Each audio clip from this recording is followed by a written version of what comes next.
And good time zone, everybody. Welcome to Horde of Tales. It is Tuesday, and we are back with Convergence Manifesto. My name is Marcus. I use he, him pronouns, and I am a pale man with brown hair, a beard, and glasses. And today I'm wearing a green sweater and I think it's called ochre yellow shirt. And I am the game master of this fantastic group, which is in its complete setup today again. And I would briefly give everyone here a brief chance to introduce and describe themselves to our audience, just going around the overlay and giving it first to Serial. Hello everyone, I'm Serial, they, them pronouns. I am a pale person wearing a beanie today and a black hoodie and a blanket because I am very cold.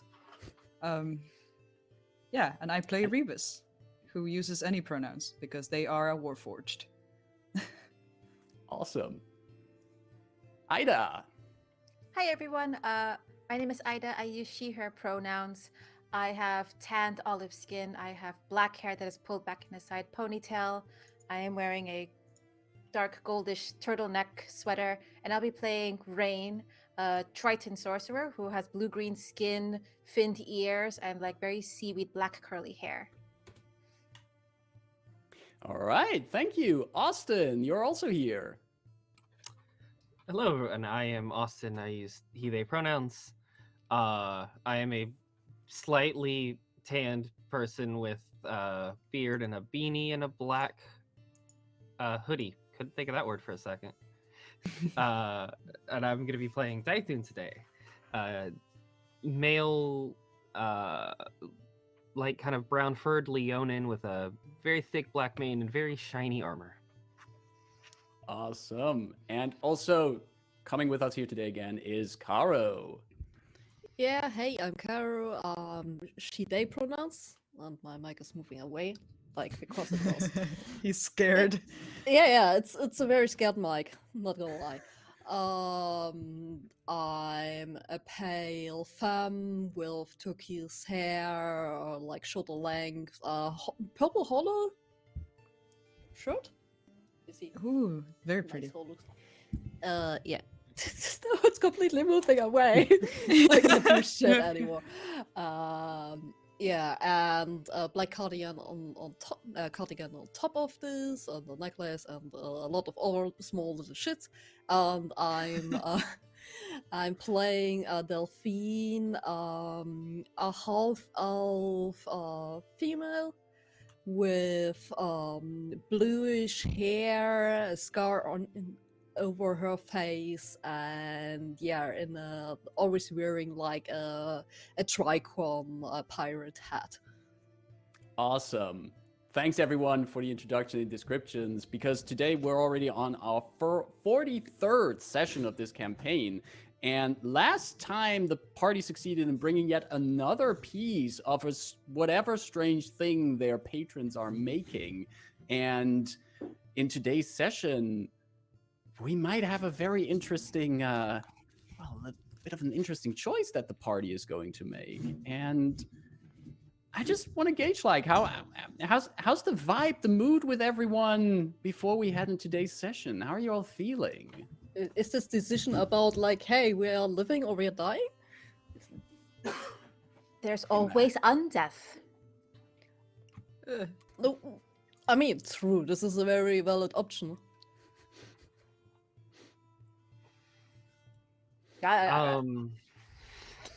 Dythun's not sure about the vibes. I'm also not sure about the vibes. If we're talking about campaign-wise. I as a player and in terms of character, of course, I want to keep pushing the envelope. I want to see how there has to be more.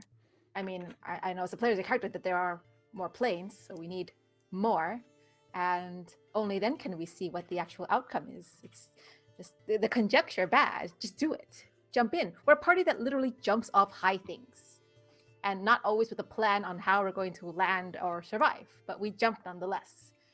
True.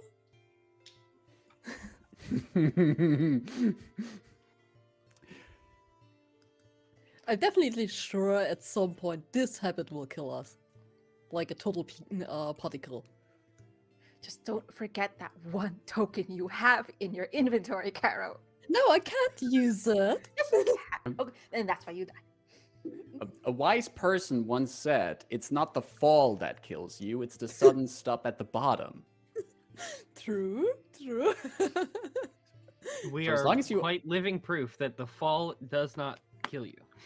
Exactly. Yeah, I am really looking forward to this session, especially because we're probably going to wrap up what started as a bit of an intermission chapter and got into a full-blown save Delphine who saved herself thing, and then help an assassin kill someone. And let's see how that will continue. And I think I don't want to let you wait for too long at this point before we continue. And also everyone who's already in chat with us, thanks everyone for already joining us here. And thanks, Anya, for the raid. Exactly. Thanks, Anya, for the raid, for coming in here. And hopefully you'll have fun today with us here.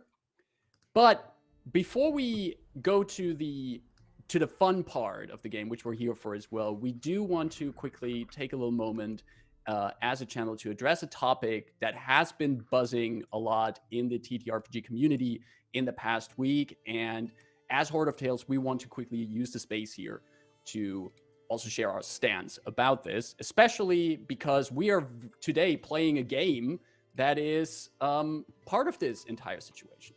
And we are, of course, talking about the recent news about the leaked version of the OGL 1.1, which has been a hot topic within the community, with more and more sources supporting the authenticity of the leaks.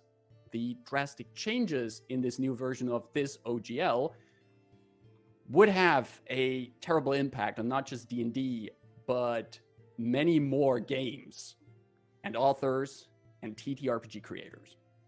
And as Horde of Tales, we find it important to clarify our stance. The current OGL allows creators to build upon a common open framework and has been vital in the collaboration of creatives within our hobby. The promise that this license would be irrevocable has been honored for many years, and many put their faith in it. The adventure we are playing at this table, the series of adventures that we're playing at this table, are made possible through the OGL.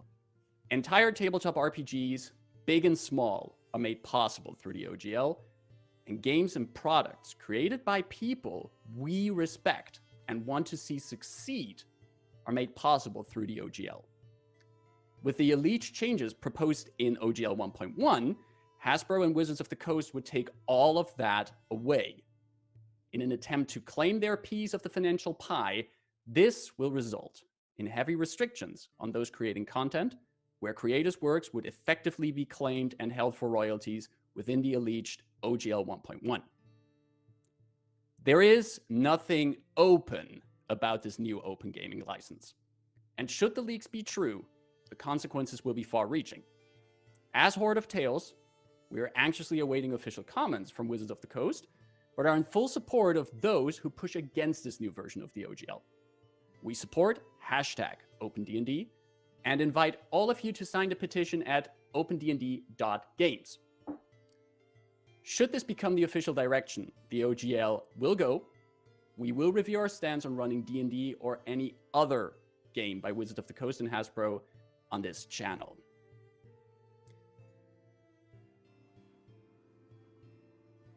That was important to us to share real quick. Thank you for giving us a podium for that. And if you have anything you want to read up on the OGL, there's some excellent resources. The link to the petition is in chat. Thank you for sharing that.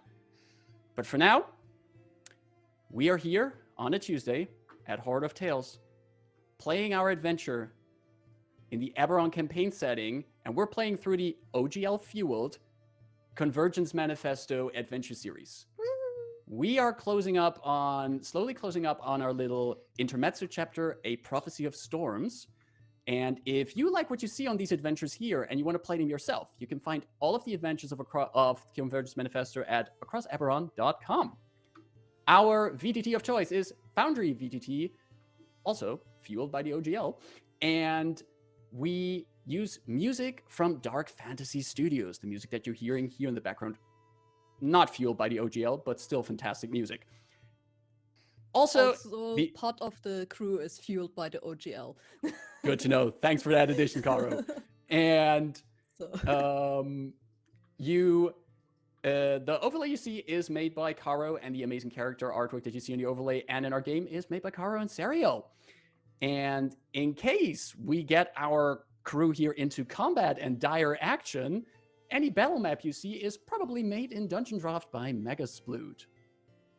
Also, on this channel, we love cats. And we have people on this channel who love cats. And sometimes those cats, they pop into frame and they get into our pictures.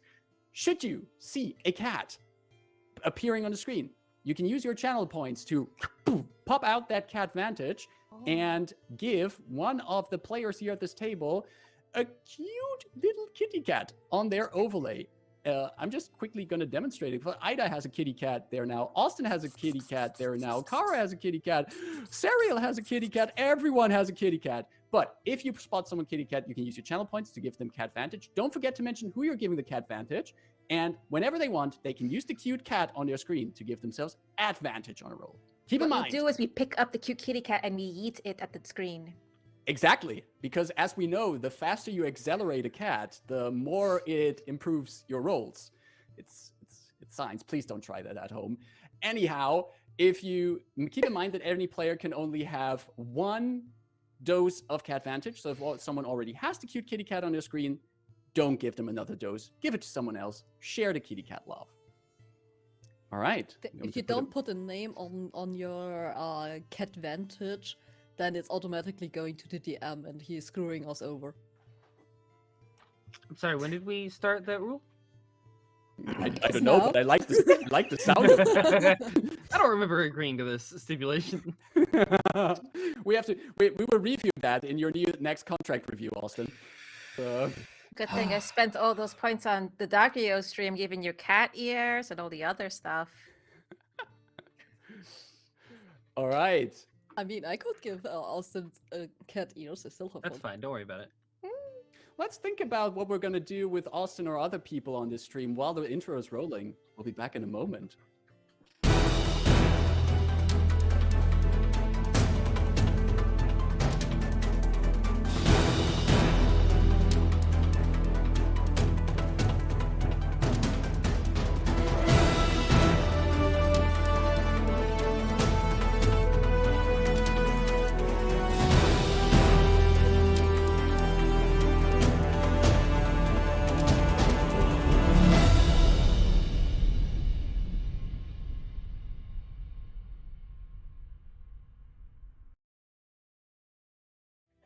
And here we are again. I've noticed I'm still giving all of you our nice little chill music that we have while we're talking. But the time for that is over. Oh, man. Oh no, We we are in danger. might be in danger. Because Probably. last time on Convergence Manifesto, the party left behind Stormhome after a very exciting mini vacation that started out as an attempt to just go to Delphine's home and ended in helping an assassin attack the leader of a dragon-marked house. The party, after recovering from their infiltration through the sewers, hitched a ride on a boat, got Delphine's cousin, Darien de Laranda, to ship them out of Stormhome, together with the romance novel author Scylla, and back to Reckonmark, from which the party used their first-class lightning rail tickets in a voyage across the continent and get back to Sharn, the city of towers where all of this began, to deliver the next planar artifact that they had found.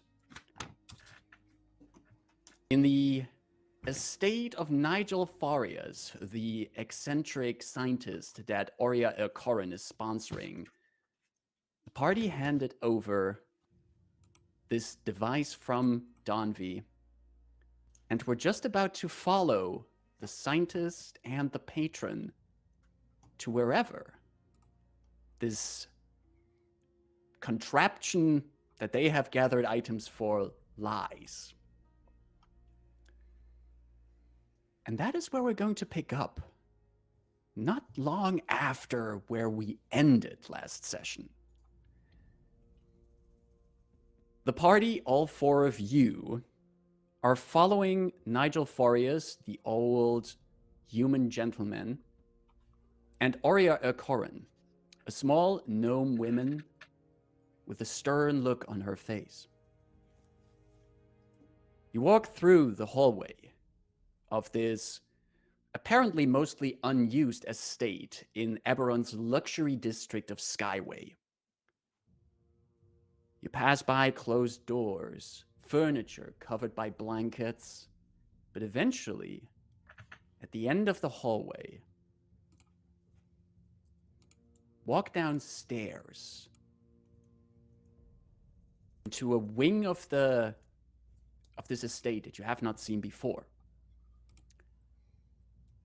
They lead downwards, sooner or later leading you to a basement level. The only light here comes from a mixture of, well, torches, but also some Everlight lanterns that have been built into the walls. And the smell here is one of oil and steel. Rebus, to you, this reminds you of Aunt Myra's workshop. There was a similar smell always there as well. But in Aunt Myra's workshop, which was above ground, there was also enough ventilation to mix it in with whatever kind of smells came in from the outside. The air here is a bit more musky, a bit heavier. And as you follow the duo further into this chamber, you come into a round room. A kind of elevated area surrounds a dimly lit machine in the middle of the room. A series of steel containers and tubes connected to each other and other strange apparatus at the edge of the room. Each of these devices with buttons and levers and handles. Some of them already glowing with light. Some of them having strange displays on them, showing waveforms or static. At the top of the room, leading through the ceiling, is a series of tubes and steel that looks like, comparable with something that would look like a Tesla coil to us. And spotlights illuminate this machine in the center. Nigel Forius walks towards it and pushes a few buttons, and you hear again a ka-ching, ka-ching, as more parts of the machine come to life. Aurea is keeping a distance, but I wonder, what does the rest of the party do in this room? I'm staying close to the door. In case this shit blows up. Dythun is still carrying the engine, correct? Yeah. He's just gonna go like sorry, I felt like myself last few days. Just kind of like turn to the others and speak in a low voice. What we're sure about this, right? Like, I know, I mean, we're here, we don't really have much of a choice, but like,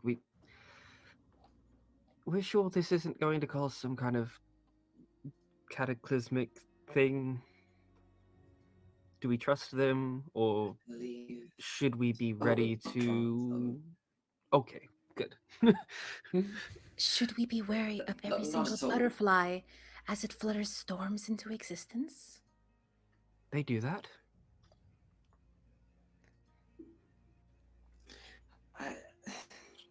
Should be more wary of butterflies, but... the point. I think the point is, if we were about to unleash a terrible cataclysmic event, as he put it, we would probably have already been stopped, seen as we are being watched, or at least the Quintessence engine is being watched. And what exactly makes it terrible? Other than some people saying it is. I mean, Well, probably the fact that there are a lot of items put together that have, like, I guess, energies that are actually a bit too powerful, most likely. well, I guess. Sorry. Like this one leaf that we got from this one rose from, from where your best friend is from.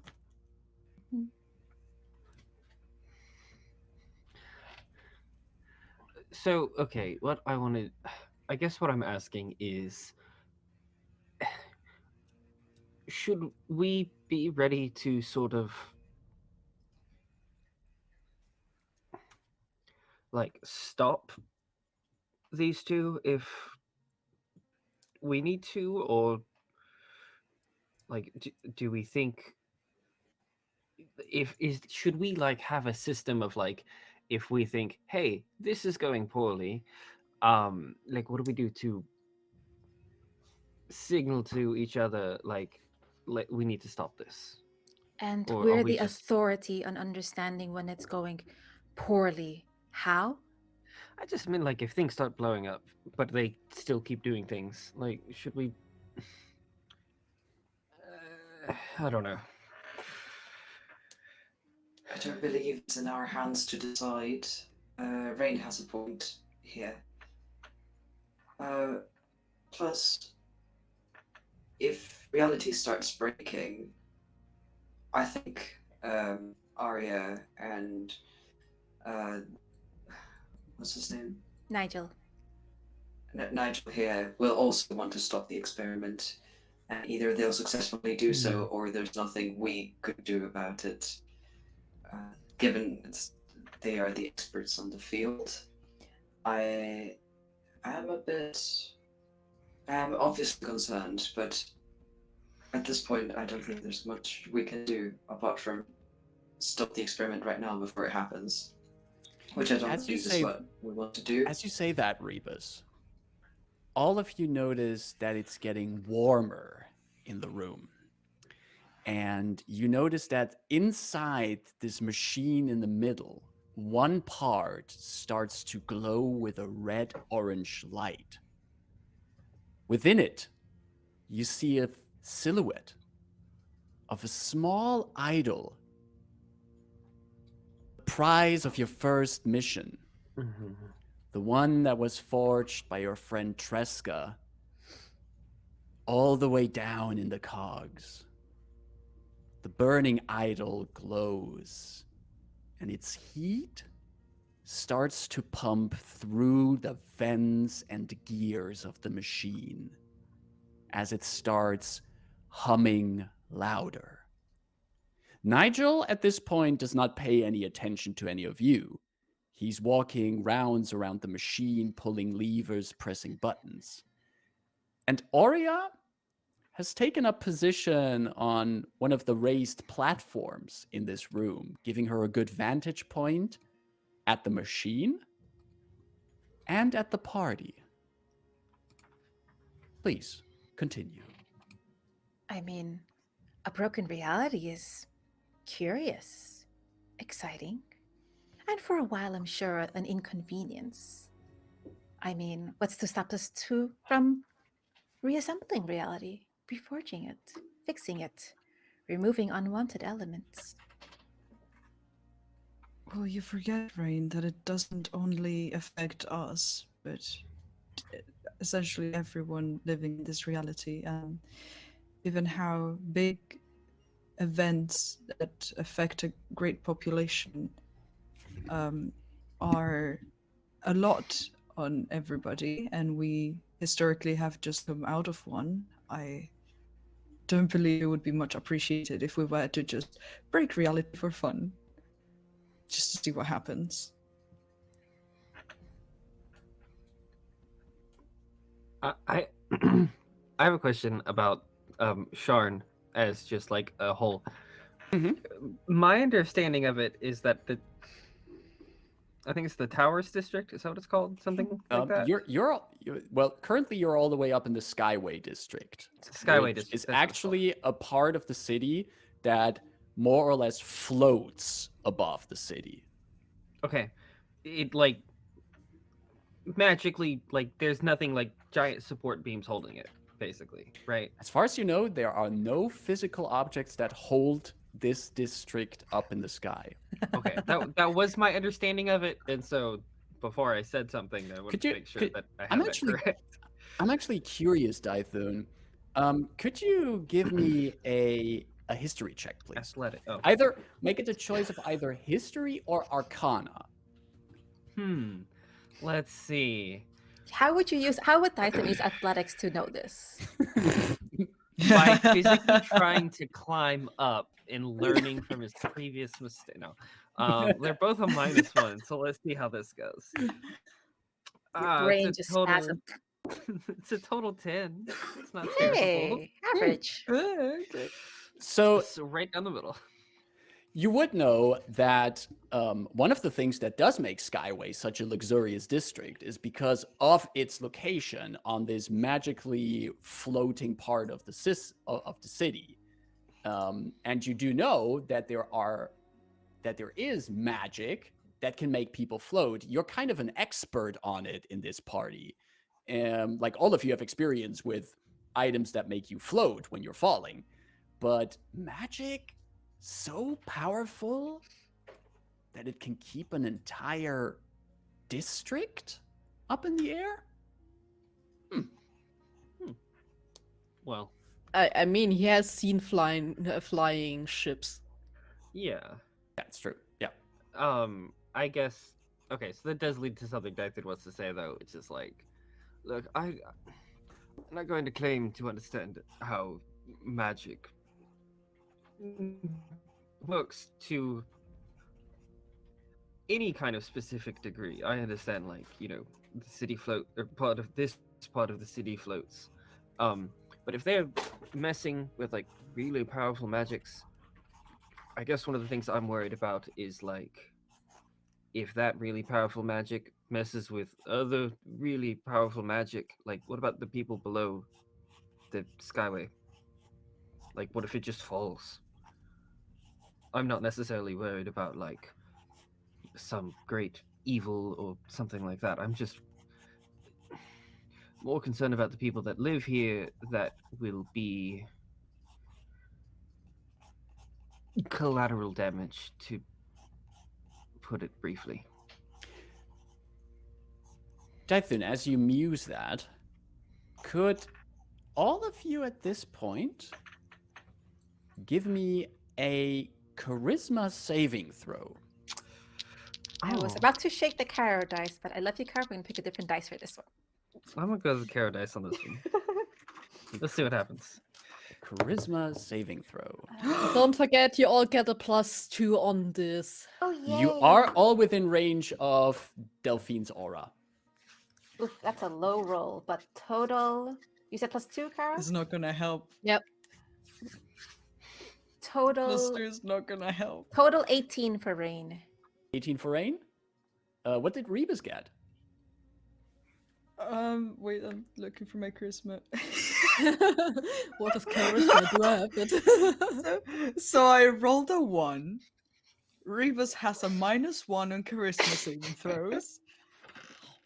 So +2, I guess that's 2 total. Gotcha. Okay. Delphine, what did you get? Jeez. Did great. I have Thanks a for the 20. die, Caro. Delphine has a 20. And where is Dythun on that scale? Math. 13, 14, 15, 16.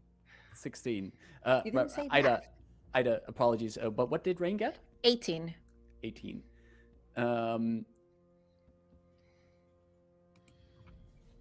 Rebus, Yeah. you're listening to the conversation of your companions, and you also hear the machine in the background. What all of you hear is that the sound that the machine is starting to make becomes more harmonized, almost as if there's chimes built into the machine. All of you remember the relaxing singing stones from the Shining Valley. And the room has reached a pleasant warmth, and now there's also a bit of just a really pleasant vibe in the air.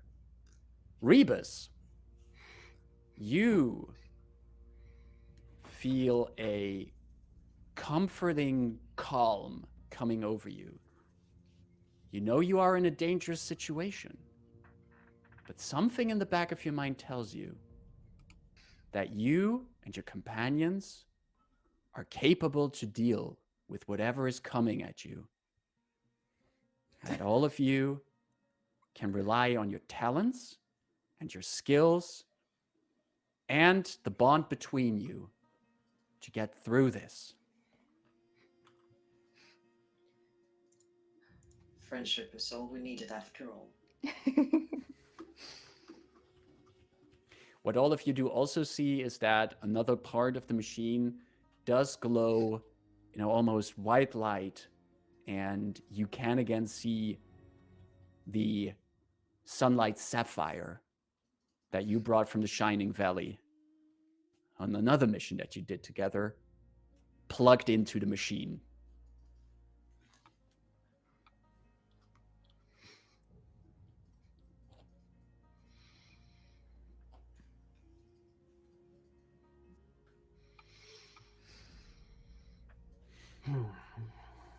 More? So it's very obvious to us that, like, one by one, the things we've collected are, like, starting to activate within this machine, right? Exactly. So simple deduction would mean the next one is the flower petal, right? Okay. I think Dythun just gets a... Dythun literally has a character trait. This is like, he does not fear things. But I think in this instance, the first time in a very long time, there's like this chill down his spine of what is going to happen. How is Dythun showing that at this point?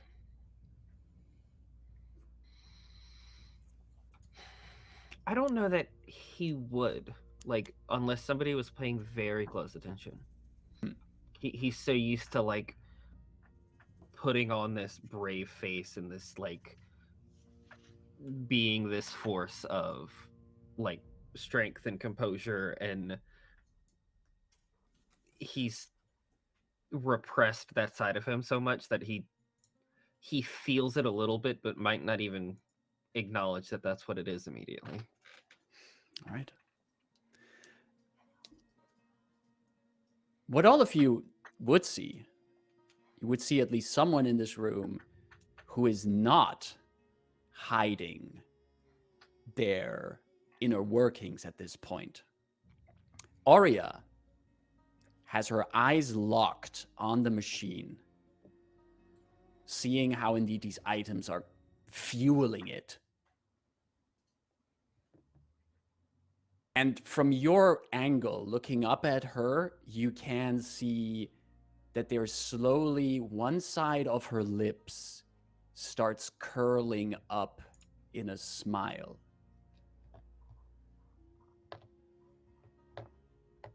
As the temperature in the room is slowly working downhill.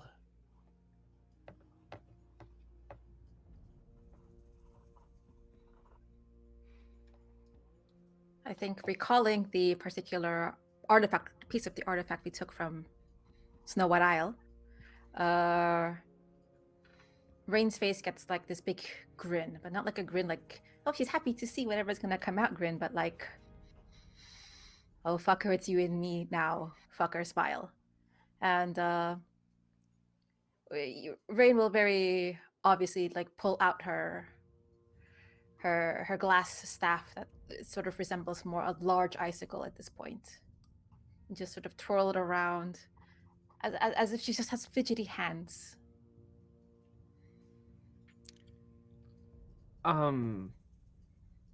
As that cold comes through the air, Dythun wants to look between Rayn and Rebus and see if there's any change in the light within Rebus's faceplate. Smart. You look in the direction of your two companions, seeing Rayn indeed readying her icicle staff, looking at Rebus. Rebus, there's still some of that calm in you. You know you're capable. You know you can get through this. And as you look down along yourself, you're not too far away from your companions, but in the space between you and Rayn, you see that there's a male gnome standing there. A young face, not much older than in his young 20s. He looks up at you, dressed in uniform, a smile on his face. And he's about to say something, but then he vanishes. Oh, wait. Rayn. Hi.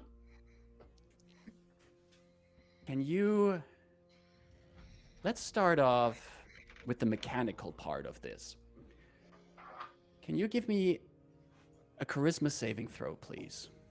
Cool. I guess I'm still near. You are still Delphine. near. Exactly. Charisma saving throw. I got the same roll as last time. That is 16 plus 2, 18. 18. Excellent. You catch something out of the corner of your eyes in the space between you and Rebus. There was something there, but it's no longer there. And you feel there's tension in your forehead, as if something is gently pushing from inside your skull against it. Physically, almost. It almost feels physical, yes. I will very clearly just kind of like in an annoyed gesture, like, and as if I need something to cool it off, I'm just gonna take my staff and just like put its icy side to my temple. You'd say that your staff is by itself already fairly cold, right? It's mechanically, it's the staff of defense, which is a giant glass tube. But if Rayn can constantly conjure cold water, she would keep it frosted looking. Right. There's a cold to it. And you put that to your forehead, and it is soothing. But you also notice it's so cold that there's a sheen of ice actually forming on your forehead. And all of you notice that the temperature in here is ice cold at this point. Aurea, from her vantage point, now finally turns to all of you and goes, "My apologies for the temperature shifts here. The machine needs to work through all these components, I have been told by Nigel. I should have warned you, I think. Maybe I've given you the time to put on something warm, but then again, this is nothing in comparison to the temperature of the location where you recovered this item." And she gestures towards the machine, and in another compartment, you do see indeed the one leaf that you plucked from that frozen flower on Ice White Isle, the one thing that had some connection to an entity frozen into the land there. An entity that had some interaction with Rayn. Aurea, dear, you never explained your... I'm curious about the source of your dedication to your friend's science experiment. This is quite some support you have here.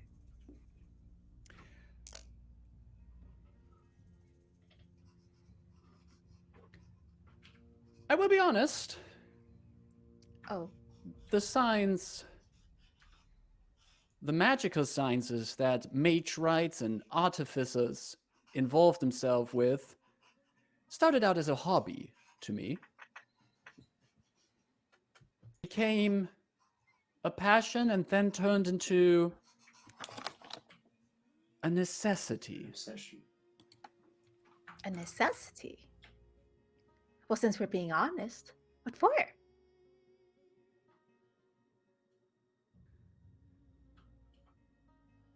Justice. Which does remind me, I think you haven't handed Nigel the engine yet. Nigel, I think you require it, right? And from the other side of the machine, you can hear shouting over the sound that this machinery is making. You hear Nigel, "Ah, yes, please. We're getting closer. We're reaching stability. This might work. It might work already." What do you do? Are the eyes still present? You look at the engine, and you can again look into the eyes of Tuuvaktuul. The Arbiter is watching you. Do they look mad? Didn't They really look have facial displeased. expressions. But Aurea said for justice.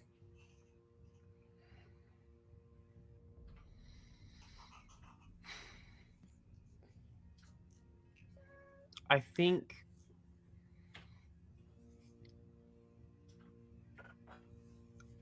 he would like almost as if trying to speak to like a telepathic bond to Rayn, but just like assuming that this thing might know what he's thinking. Just like really, I guess, like loudly thinks. Because he doesn't want to say it out loud. I don't know how to describe this, but he's thinking like, honestly, if anything can keep this whole machine from falling apart, it would be this plane's extensive force of order. And he, I guess, steps forward and walks over to Nigel Fairfax or whatever his name is, and hands the engine and just kind of looks over his shoulder at the rest of the group. Rayn would nod at Dythun. Even though you see she's still kind of like with the other hand, just kind of like rubbing the staff on her temple. Is there anything Delphine or Rebus would do at this point as Dythun is about to hand over the Quintessence engine?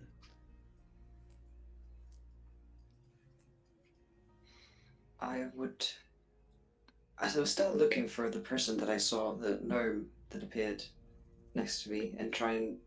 I don't know if I caught Rayn catching a glimpse of them, like, I don't know if that registered. I turned back to Dythun, and do I still feel calm? Or not anymore? You still have this surprising calm in this situation, also considering that you saw a person who then disappeared. Yeah. Okay, so that will like feed into Rebus's hopes, or like my hopes, which are, well, if something really terrible were going to happen, Tuuvaktuul would stop us. They can see what we're about to do. They're aware, so I'm sure they wouldn't let anything happen that wasn't irreversible, even if it's not the best decision. So.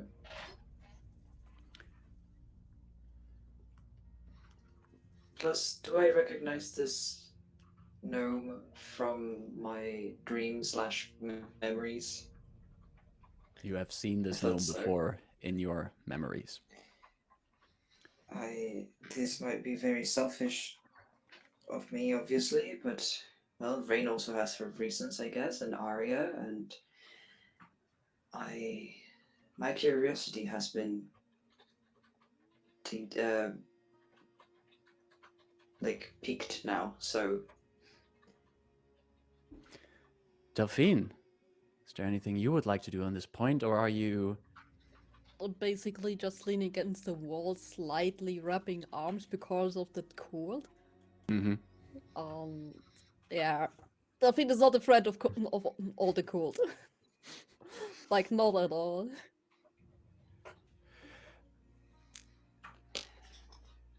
Rebus, you put your trust in Tuuvaktuul. You remember the words they said when you were in Danvi. They entrusted this machine to you under conditions. And as you look around the room, you quickly move your glance past Aurea on her elevated position. And you now see two young male gnomes standing next to her. Both of them young faces in their early 20s. One of them with short black hair, the other a shoulder-long red-haired mop of hair. Both in military uniforms, fresh and clean, ready to head off where duty wants them. This image, the two of them next to Aurea, it is superimposed on another image. Beautiful glass house, exotic plants growing in them, and the most magnificent butterflies flying around. One of them landing on your head, another on the nose of one of those boys. This innocence writ large, only pierced by the fact that they're wearing these uniforms. Ruined by your knowledge that this cannot last. And then it vanishes again. You're there in the room again. The boys are gone. This image is gone. It's the machinery that's further loading up. And Dythun, you're handing over the Quintessence engine.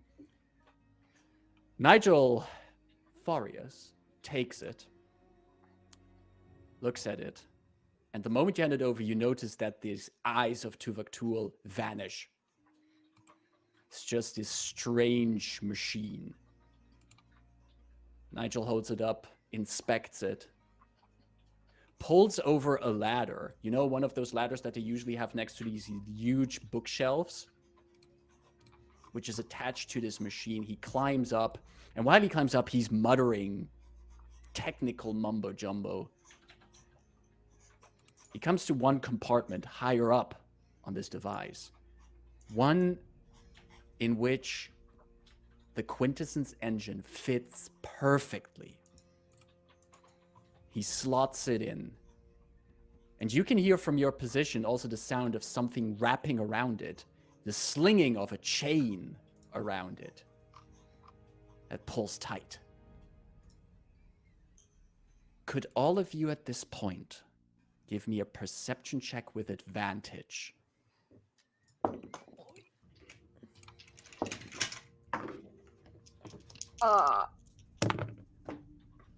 Thank goodness for advantage. 19. 19 from Rebus. Rayn, what did you get? No. I got a no. Weird. Just no. I didn't It- realize I- that was on your dice. Yeah. I rolled a 1 and a 2, and 2 is the highest. Two is the total. No, I rolled a Did- no. What did Delphine get? 12. 12. And for Dythun? Lots of 2s and 1s because I got a 21.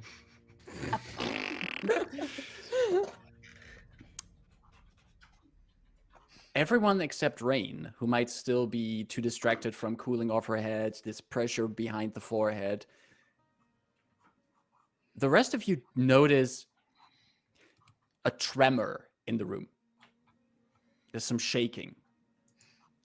And you do also notice that at this point, once the Quintessence engine has been slotted in, there's a part at the bottom of the machine that was not illuminated before, but that also contains something that you have not seen on your adventures. It looks like almost, you first mistake it for a large chunk of glass. But then you notice that this chunk of glass actually is levitating inside its compartment at the bottom of the machine. And it seems to be from that compartment, there's a tube that's leading down into the ground. And from that, the tremor is originating. The machine starts rattling. Dythun. With Dythun's crazy passive perception, does he see unless I missed you saying this, does he see the chains of Mortal anywhere? Yes. Yes. Okay. Is that what was wrapping around the Quintessence engine? Okay. Ooh. Okay. I had a feeling that might have been that.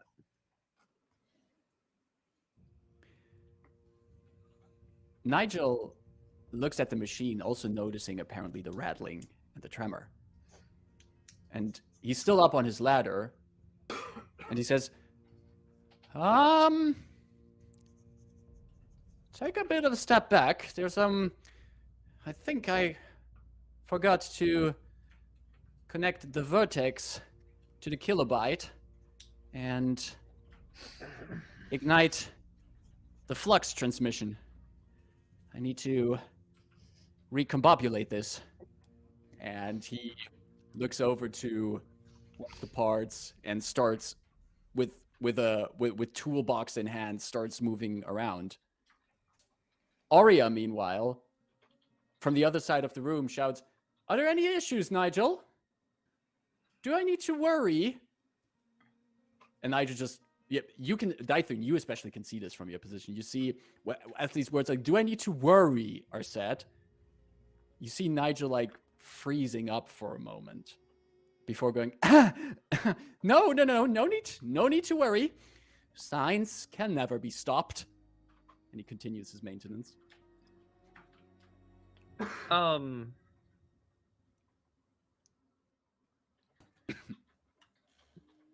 Dythun kind of look at Miss Earcorn and see, like, is she actually worried, or is there something like, does she expect something to be going wrong, if that makes any sense?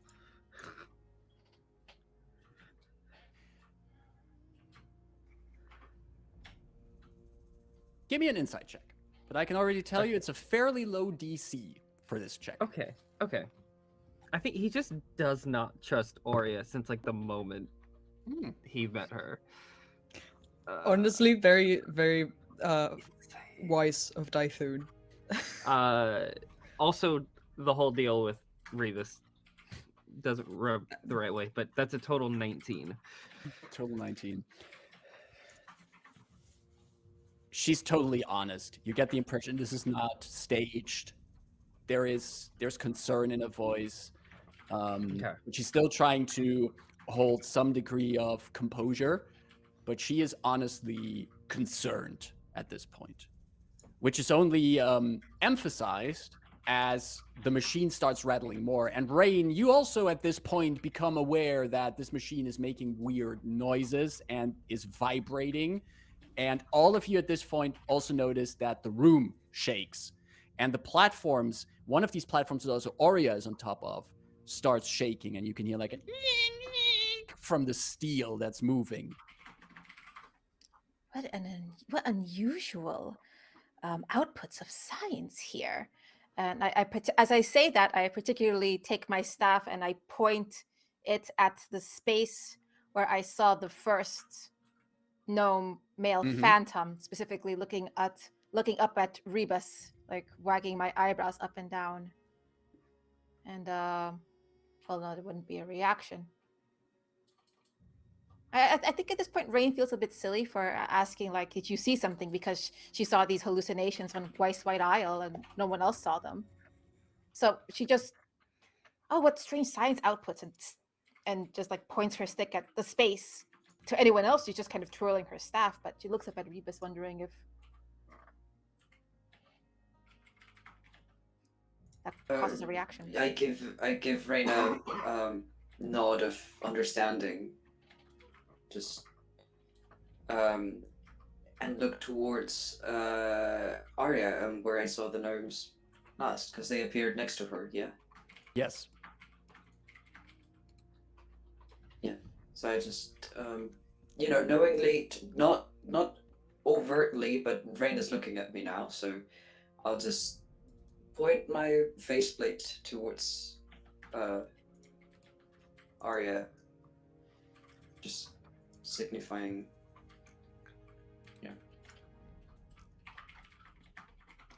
I will have a telepathic Can I still see connection. them there? You do not see you don't see the male gnomes at this point anymore. Okay. I will make a telepathic connection with Rebus and tap the space there twice with my staff. It wasn't just me? No, of course I saw it. Of course I saw him. It's one of the kids from Your past. I think they're clearly related to Aurea. I don't know if they were her sons or some kind of relative, but I think they're the kids I was supposed to take care of, and I failed in doing so. I still can't remember how. They are her heart. Both of you hear in your head a voice from White Isle that is in this telepathic conversation. No one asked you. Excuse me, who invited you? I thought... That's very rude. Get out of my head. Nobody wants you here. Apparently, some do want me here. You brought my petal here. Oh, what a magnificent dance is being choreographed here. Such Would you kindly leave? I think we can figure this out on our own. Thank you very much. Oh, I don't care about you. What a constellation here. And it all driven by such grief.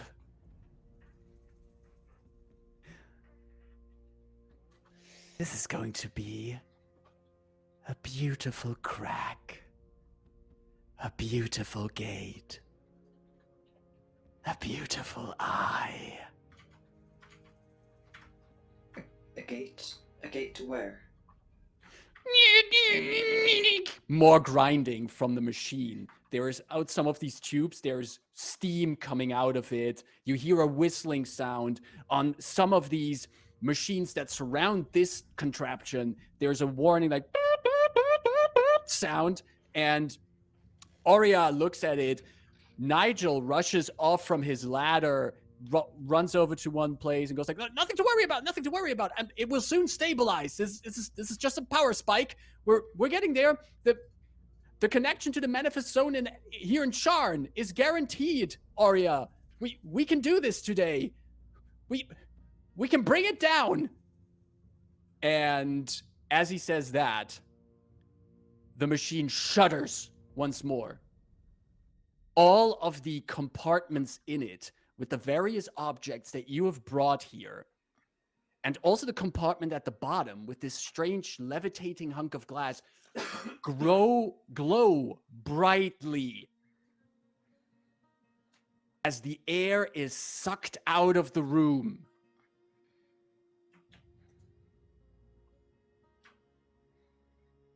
And ruin comes upon you.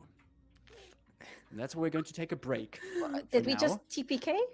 I feel like this. Cool. We're I going got to my take character in the a works. quick 5-minute break at this point, and Sure. we'll Because why would we clarify what just happened to our characters? We'll be right back. Stay tuned. we'll be back in 5. Grab a drink, grab some snacks, stretch your legs, and Oh, see you in man. a few. And we're back. We finished our first hour of today with quite a bang, and some of us are taking it different than others. Austin, what do you got there? Austin? It's So the School of Illusion for wizards seems like a fun choice. Maybe. Yeah. Hey, how's it going? I'm not making a backup plan. Do not despair yet. I Exact- do not have a character plan, so we can work on it together. because we did finish the first hour after a little bit of a magical experiment. And we're going to pick up here to see what happened. Or do we? Because I want to take a brief look first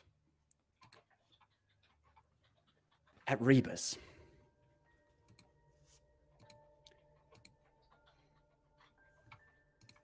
The flash of light was blinding.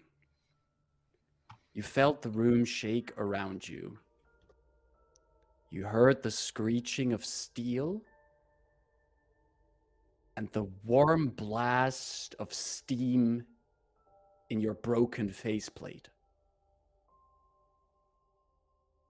As the blinding light vanishes, Rebus, you find yourself in a trench, an army trench, a dugout on some front lines. You're so deep that your head barely pokes out over the top. In the distance, you hear shots, explosions, far away, maybe in some other trench. The mud, the water that has gathered down here is clogged around your feet. But most of your warforged frame is pristine. You look around. Soldiers. United forces of different nations here. A united front against who? From behind you, a voice. Well, we sure got him there, didn't we, see? Behind you, leaning against the wall of the trench, is a male gnome. He has one eye covered under bandages. Dressed in what looks like a half-plate armor tightly strapped to his body. In one hand, he's holding a wand that's still sizzling from whatever spell it just released a few moments ago. And in the other, holding in his hand and resting the blade on his shoulder, is a saber. You know this man. Eris Ikorin. Son to Aurea Ikorin. Officer of this part of the trench. One of your targets. The man looks at you. He smiles. You've seen this smile many times. You've seen it when you went through combat drills. You've seen it when you went out for drills afterward, for drinks afterwards. You've learned how to have proper conversations from this man. You know his secrets. You know his family's secrets. Your mission is coming to a close. But now you're stuck here, out in blasted Syri. What do you do? See.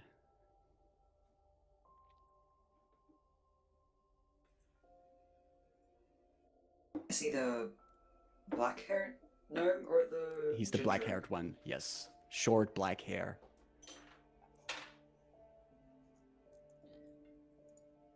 I turn around to face him.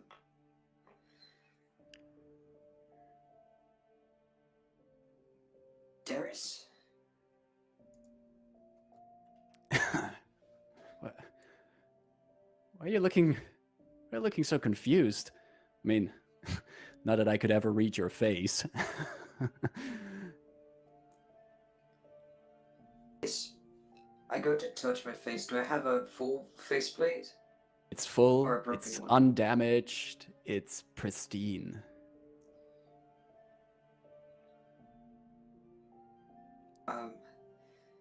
My little lights that stand in for eyes just kind of flicker for a moment as if blinking a bit confused.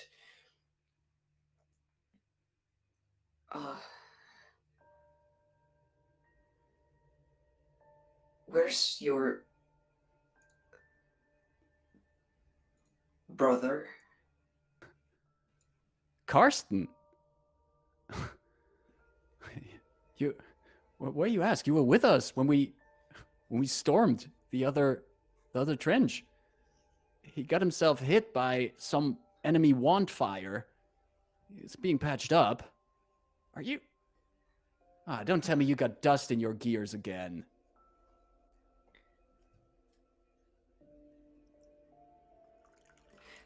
I would like to go over that command of that told me that Darius was my target. Like, I'd like to just examine like what exactly my orders are and how, like, I don't know exactly how that translates in my in my thoughts or in my processes. Like, I want to know if I just know this because I've been told to do this, or if I am compelled to do this. Like, do I have to follow this order, or is it important to me to follow this order, or like why exactly do I know I have to do, you know? You reach into yourself. You look at Darius.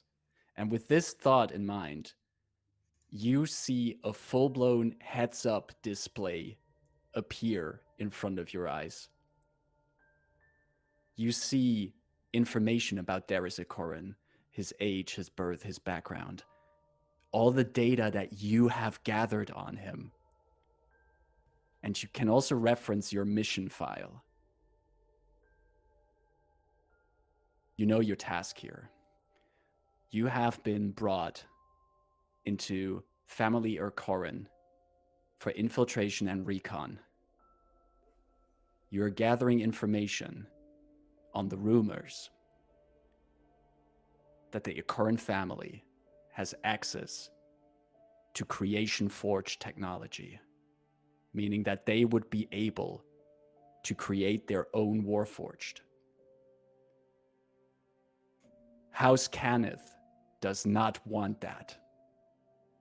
You, Cypher, don't want that.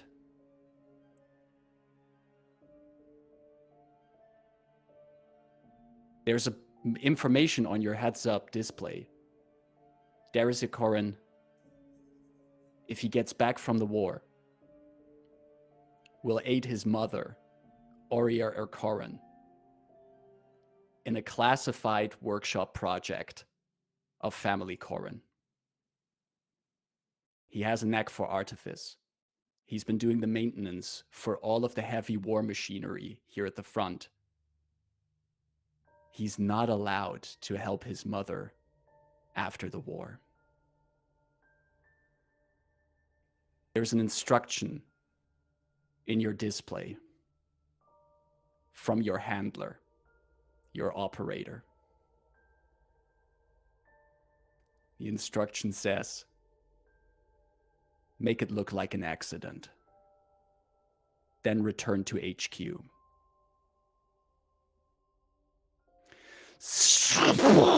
A loud blow next to you. Dirt and rubble blow in your face. Darius pushes you aside. He's surprisingly strong for a gnome. You fall, you tumble down. You've just evaded some heavy ballistic fire from the enemy. There's life in the trench here. Darius is on top of you now. Looks at you as the dust settles. And then he speaks with a different voice. The voice of a man you have seen. The voice of a man who had you as a guest in his house. The voice of a man who was friendly and kind to you. The voice of the man who created you. Merrick's the Cannith voice is coming out of his mouth. And he says, you've done an outstanding job. Prepare for debriefing. And you hear the buzzing of a saw as the world fades around you. No. Can I do anything to see where's that coming from? Where am I? What is debriefing? What does that mean? What are they doing to me? The buzzing sound is coming from behind you. Do you want to run from this? Turn. Do you want to get out of here? Yeah. Yes. Well, I want to know what they're doing. I want to see before my vision fades away. Darius is no longer in front of you. You struggle. You hear these words, prepare for debrief. This is where this all has gone to. All of these fragments, debriefing. This is where they were all taken. This was the last thing you heard before you forgot. And you struggle against this. You struggle to get away. Get away from this memory.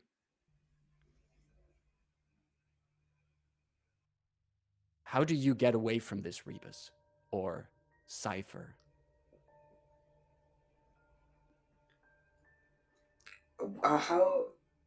Where am I, like, how do I feel my physical body? Am I restrained? Or... There are restraints on you. But you have the capabilities to break them if you need to. They underestimate you. I'll start there. I'll rage to get my restraints off. You rage. You raged here for the first time. Every enhancement that was placed on you, not fueled by exact science, but by anger. taking forms it was never supposed to take. And you break free. But still, it took something from you. Your anger gets you out of here.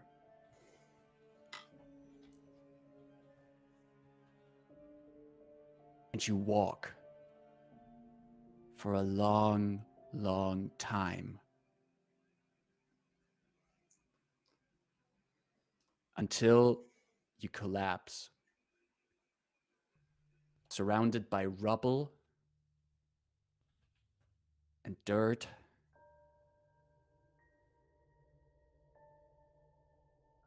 and darkness.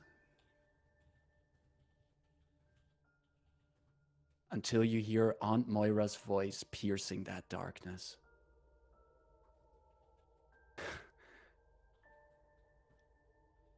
A hand over your visor, cleaning off the dirt.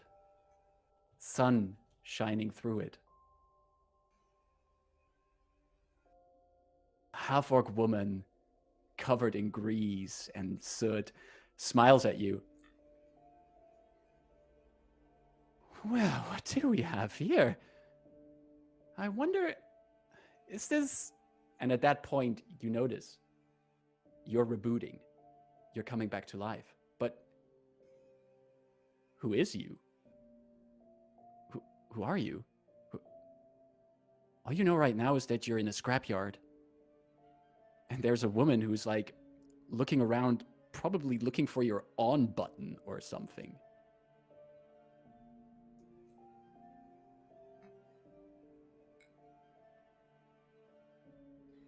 Do I, like, not my actual memory of this, but me right now, do I remember her? Do I know who I am? Do I have my memories with me of the last, months? Do I remember Aunt Moira? I think you're on a very interesting point here, because you're in this strange situation. Am I my past self or am I my Yes. present self reliving Exactly. You're experiencing your past with the conscious of your present self. So you do know it is Moira. But at the same time, the Rebus that is there also doesn't know. It's a strange way how this all comes together. But you do recognize her. I tried to say Moira, but since I'm still rebooting and my gears are not quite working, I assume the noise that came out of me was just some scrambled where... Yes, excellent. You make these indeed. You want to vocalize Moira, but there's just this coming out. And she looks at you. Huh. Hang on. Hold on. And she just quickly reaches around the back of your head. One second. I apologize. There's a twist at the back. And you notice that your articulation starts working again. That should be better. Could you try that again? Oh, thank you. That's much better. Oh, wow. Well, I think introductions are in order. Moira. You can call me Auntie Moira. Most of the machines here call me that, but let me tell you, most of the machines don't talk. Are you lost? I look around. I assume my body looks like half put together right now, just broken. My arm might be over there. I don't know. In more ways than one, I believe. Oh. It's a pleasure to meet you, Aunt Moira. The pleasure is all mine. Don't worry about being lost. Well, I'll help you find back a way, but let's start with your name. What are you called?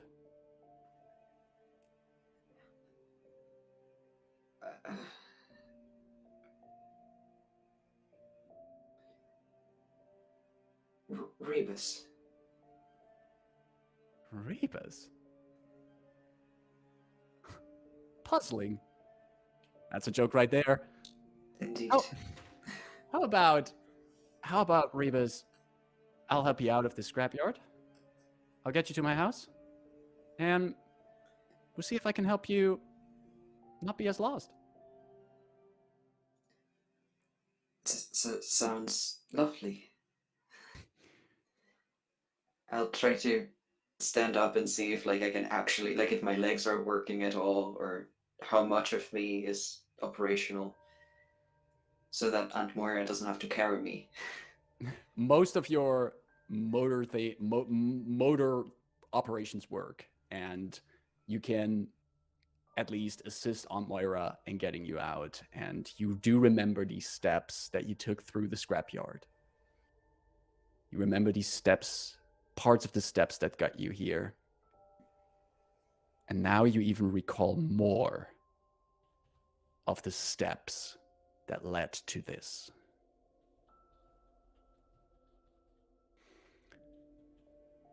While all of that is happening, meanwhile,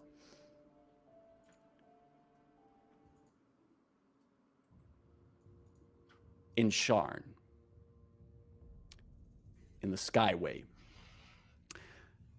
Delphine and Dythun, could both of you give me, at this point, a dexterity saving throw? Man, I forgot we were playing a game for a second. A dexterity saving throw? Yes. Good. Okay. 14. Don't forget you get a +2. Yeah, +2 from the paladin. 16. I have a 25. Oof. Wow. All right.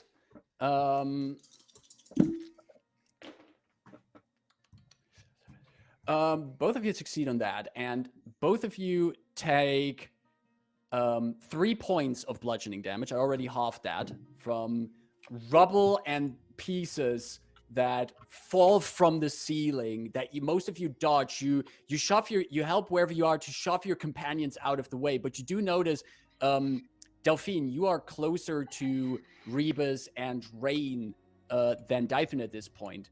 And you can like get to them quickly, but you notice that both Rebus and Rayn seem to be captivated by something as you shove them out of the way. Dythun, you, in your movement, would you, while you're trying to get yourself to safety, you're pretty close to Nigel. Do you care enough for Nigel to try help him get out of the way? I will say Dythun would prioritize other people than himself. Gotcha. Probably including Nigel in this. Gotcha. So you would also help get Nigel out of there as you basically pull him away, as one of the parts of this machine is just like blasting off of it. And this about 1 foot by 1 foot large plate of steel was flying towards him. And if it wasn't for you, he would have been hit in the face by that. And you pull him out of that. But both of you are still hit by some rubble that's falling down. Delphine, you have the dust settle around you, but once that settles, you just hear this bzz, bzz, static jumping over the now crooked machine in the center of the room. As you hear coughing all around you, what do you do? Is the machine still going? I wouldn't say you have that much understanding of how these machines work, but it doesn't look like it's running anymore at this point. Okay, like getting up, looking around. Everyone still alive? If you don't reply, I guess no. Is Rayn in a position to reply? Not yet. Okay, I figured so.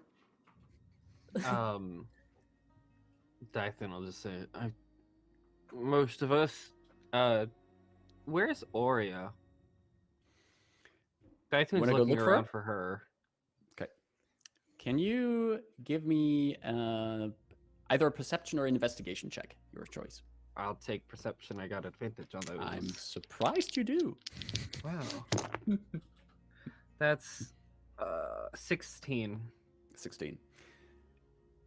You look around and you do notice the place where this raised platform was that she was standing on. The platform itself is now completely diagonal. Some of its steel legs are completely folded. There has been part of the ceiling that crashed into it. And as you look around there, you move away some rubble and you see Aurea unconscious lying there on the ground. Okay, I'm gonna Why? check, if Rayn is still breathing. You see Rayn got hit, like you pulled her out of most of harm's way. You took the brunt of the hit that could as well have hit Rayn or Rebus at this point. And you have Rayn pretty close to you, and you check and quickly check, and yes, she's still breathing.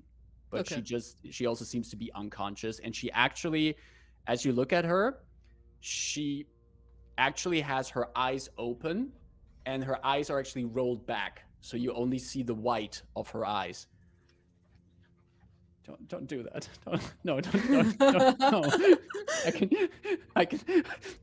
I know I brought this upon myself.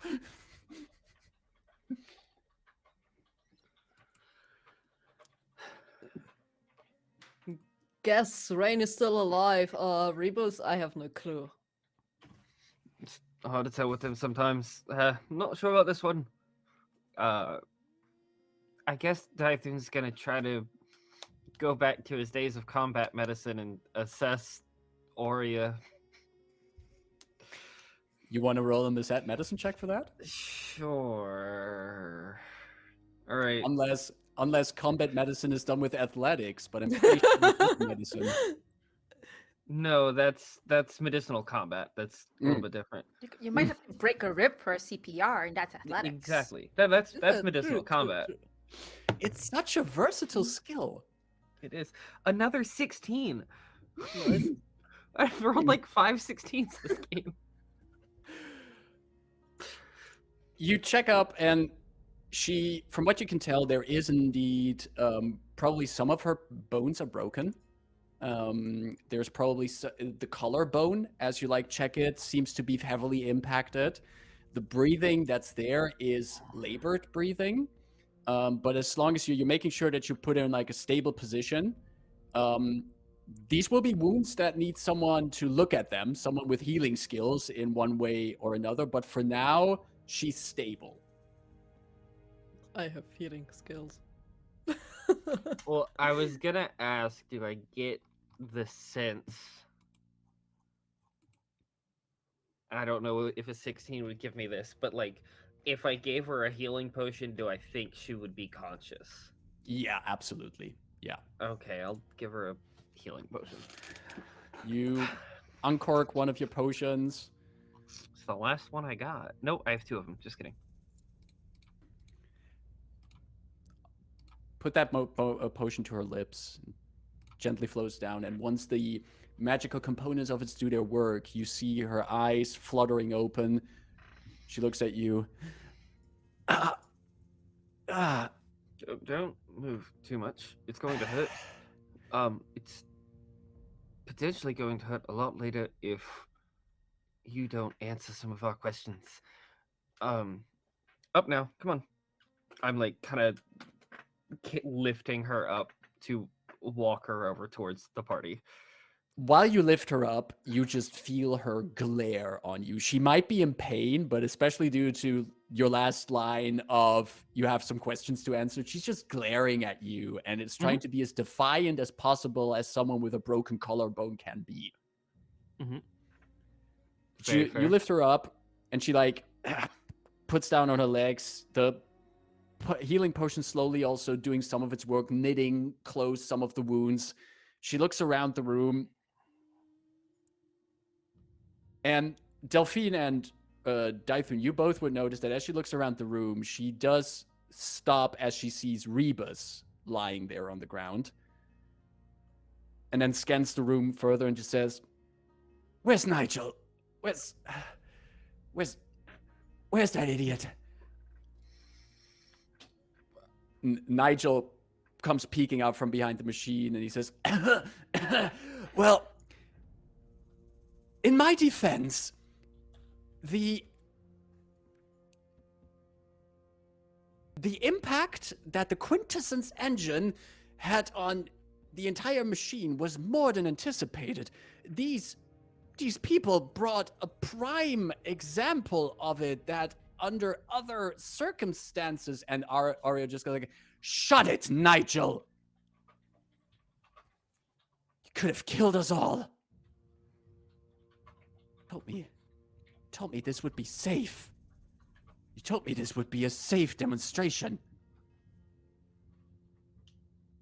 Delphine and Dythun, both of you give me an insight check, please. Gladly. Okay. Where is that? Inside. Oh, that's okay. 14. Maths. 23.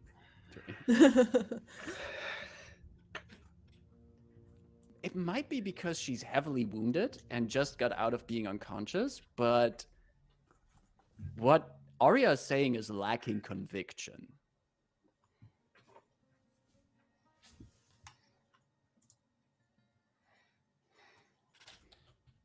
And you also get from the way that Nigel looks at her, like he has a scared look on his face, but also his eyebrows are saying, "How dare you?"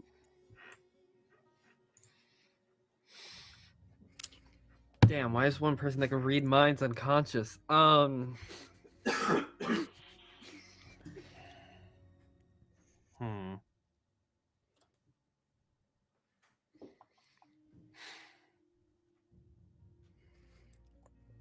Don't like this. So Dythun will speak up again. Right. So, you said when we brought you the thing, you'd give us a demonstration, and then you would explain what it was you were doing. When is that part coming? Because so far, nothing's been explained. Nigel says, we owe them an explanation, Aurea. And Aurea just goes, "We owe them nothing." Oh, I mean, Poke to on be the fair, collarbone. we nearly died here, so I guess the explanation is just fair. I mean, at the very least, you haven't even paid us. You definitely owe us something.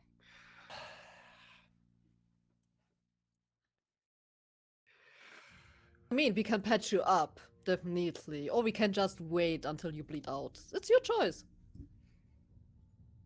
"You want payment, right?" Aurea says. "I think I still..." and she looks over at Nigel, correcting herself. "I think Nigel still owes you about 1,000 gold pieces." And are you looking for... Me and Ida are on the same page. Are I you... feel like that's not enough. Are you Technically, looking it's for... true. Oh, is it? For more? For more where that's coming from? Well, information. I was gonna say I can't speak for two of our party members here, but I would like our full agreement, as in the 1,000 gold and an explanation. That was part of our agreement. Or we could, end this whole partnership here. There was just a large explosion. Wouldn't be that hard to make things look like an accident. It is called the Convergence engine, Aurea says, propping herself up against some rocks. an experimental device that is based on the blueprints of my grandfather. Powered by representations of various planes, it is able to converge all of that energy from them into a variety of purposes. It is a powerful reactor with potential we haven't even tapped fully yet. Potential that could be world-changing. That people would be too interested in if it would be done too overtly. World changing, like as a weapon or as making things like going back in time, or what exactly? World-changing as it would wrest away power from some of the dragon-marked houses. It would put the supply of power, energy, magical needs into the hands of others and not into those who guard it jealously for their own purposes. It would bring our continent, if allowed to fully function, she shouts at Nigel, to an era where we are no longer at the whim of those who do not care about us.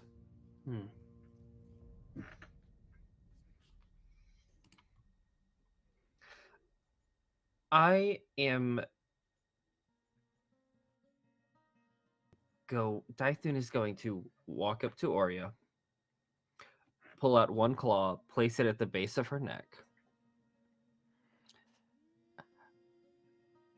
I didn't ask for a scientific jargon on what powers this machine and the blueprints that make it or whatever. I want to know what you, just now, were trying to do. Nigel Foreman over there said something about bringing it down. What did he mean by that? You have to excuse Nigel's vocabulary.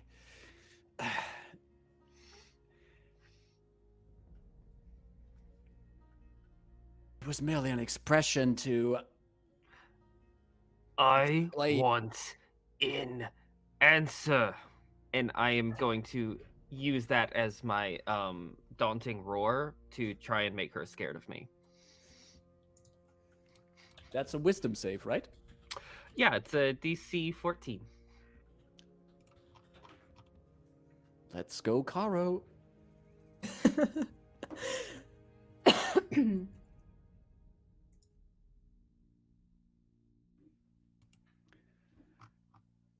Your voice echoes in the rubble here.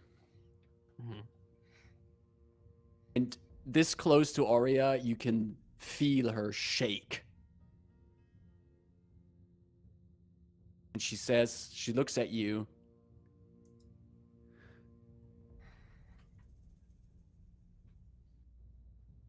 Don't you want to change things here, Shadowmane? Wouldn't you like to reshuffle the cards? Quite happy with how the deck is stacked right now. I want to change my place in it, not everything else.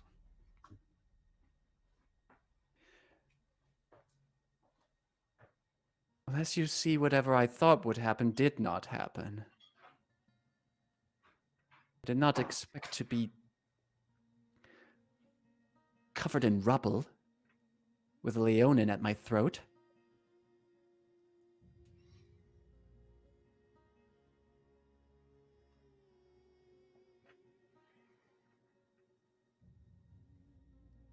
How about this, Dythun? Nigel and I help you to get your companions out of this room here.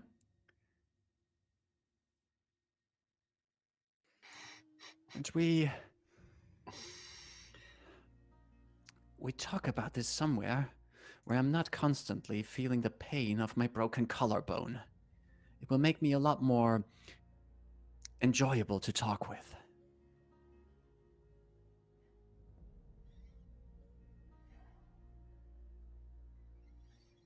Though I must apologize, my small frame will have a hard time dragging the Warforged. I think I just press in with my claw a little bit, Just gently breaking the against her. skin. I find you quite enjoyable here, but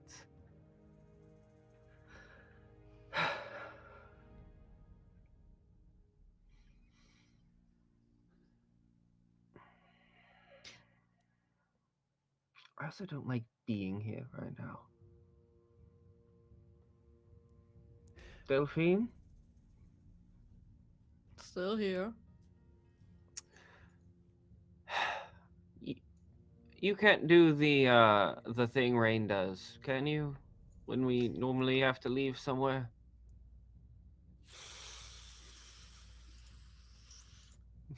This is me trying to like. Dythun doesn't really know how magic works, and is like, "Can you feather fall?" Actually, yeah. Yes, you can. Yes. Yes. Oh, so we don't need her help.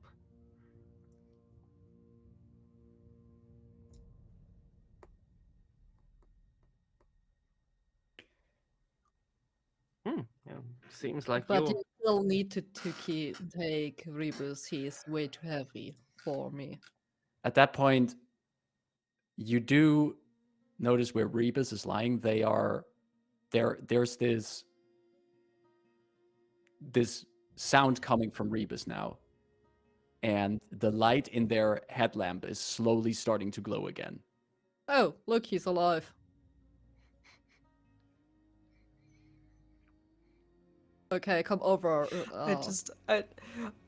I just imagine Rebus doing the Macintosh turning on sound.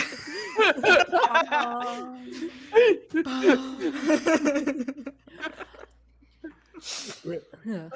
Rebus, Okay. you awake to a scene where there's rubble and destruction around you, and Dythun is close up to Aurea with a claw against her throat. Nigel is leaning against a destroyed machine, and Rayn is lying in a corner with her eyes rolled back in her skull. Look away, Marcus.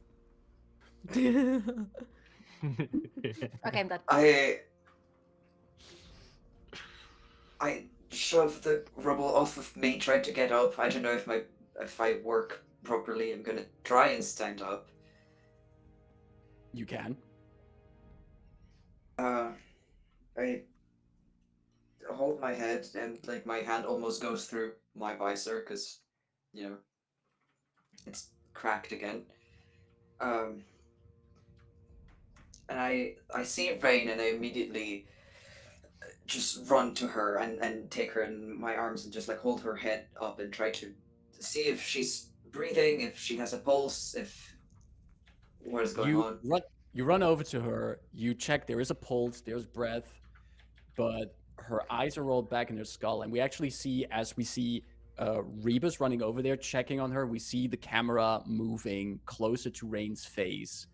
And as the camera zooms in on one of those rolled back eyes, we're basically vanishing in the white of her eyes. And we hear the sound of snow whipping around her, seeing the silhouette of a Triton. And that's why we're going to take a second short break for today. And just a 5-minute break, and then we see what's going on with the Triton here. If you're in need of stretching your legs, taking a drink, taking your meds, or just need to take a breather from all of this, we have 5 minutes to do that now. We'll be back in 5 for the final part of today's session, so see you soon. And here we are again, back at Horde of Tales for today's final part of today's session, in which we had a machine blow up, in which we had a flashback or revelation for our Warforged, and our resident Leonin has put a claw to the throat of an NPC involved in this adventure. We know where Rebus is, we know where Dythun is, we know where Delphine is, and we know where physically Rayn is.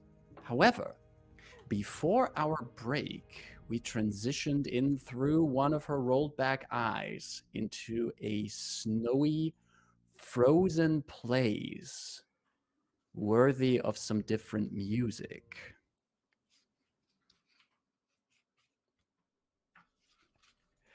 Rayn. It me? Everything is white and snowy around you. The snowflakes whirl around you in a storm of ice. It must only be to your natural cold resistance that you're not freezing yet, you're not shivering, but you don't see much except a blizzard all around you and the wind howling. Moments ago, there was a bright light. Moments ago, you were looking at this contraption created by a person, by one of the many persons whose mind you have probed. But now as you stand here, it feels more like someone or something is in your mind.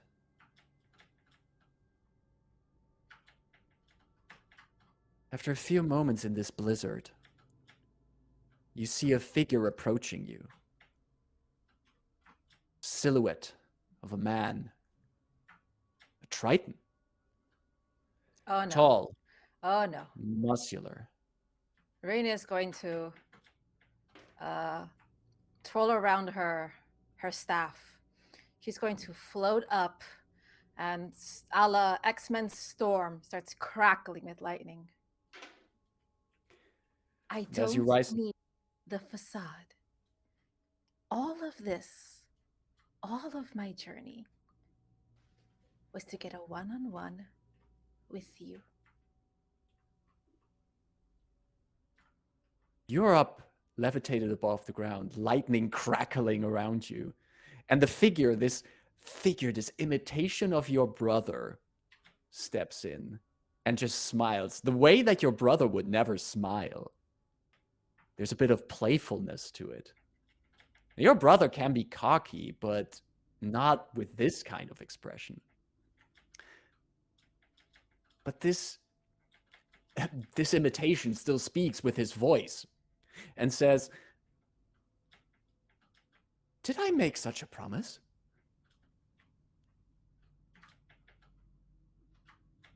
Our conversation wasn't that in depth now, was it? I remember you tricked me. I remember." And he starts walking around in Nimbus' body, just gallivanting about, and says, "I remember we were talking about you uprooting that flower, in you removing it, and thus allowing me free passage. Yet here we are.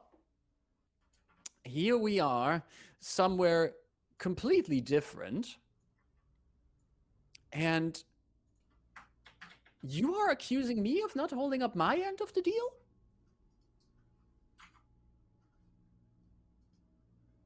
Can I shoot an ice knife? You sure can try. Make an attack roll.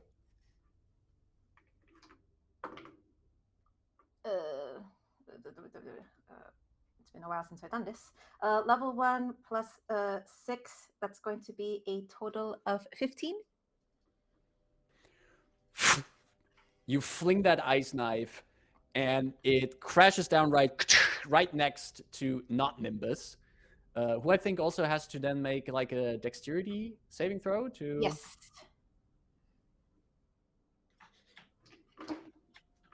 Oh no. Gets blasted with shards from that blow. Just in case, it's 5 HP damage. Scratching the scaled skin of your not brother. He raises an arm. How about you use your words instead of your magics? Magics, I will remind you, are in a way made possible through me.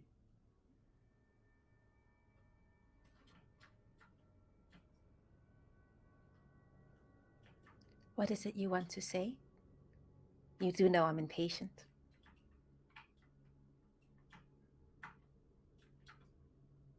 You might not have uprooted the plant.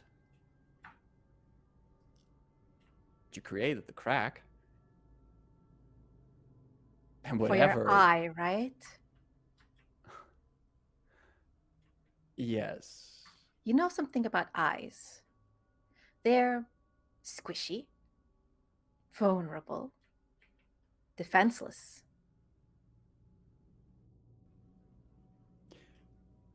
Yes, but do you want one other thing about eyes? They see. They know. They analyze. What I have analyzed here is an opportunity. You're impatient, right? You're fickle. You're free. You go where I cannot go. Not currently, at least. But in this fleeting moment, I can. The crack opened, the gate is there, and the eye has passed through.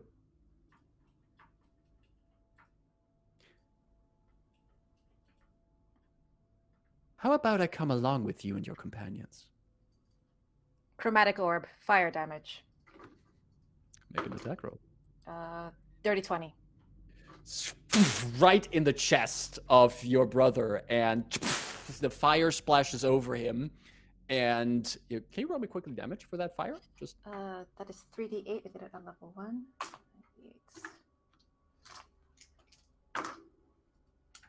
that is 13 fire damage. The scales and parts of the skin are charred away, and you just see a tar-like substance underneath it. Out of the chest, that hole that you blew in there, there is now this pale blue eye opening in it. And through the storm around you, you just hear this sound rolling through. Not Nimbus looks down at himself. I'll take this as a no.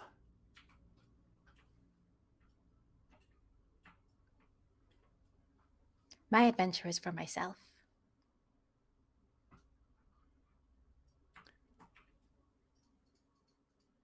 Even if it would be beneficial to you as well? You like to see what others think. You like to read their thoughts, find their secrets, and wield them against them. What if I could give you more of that?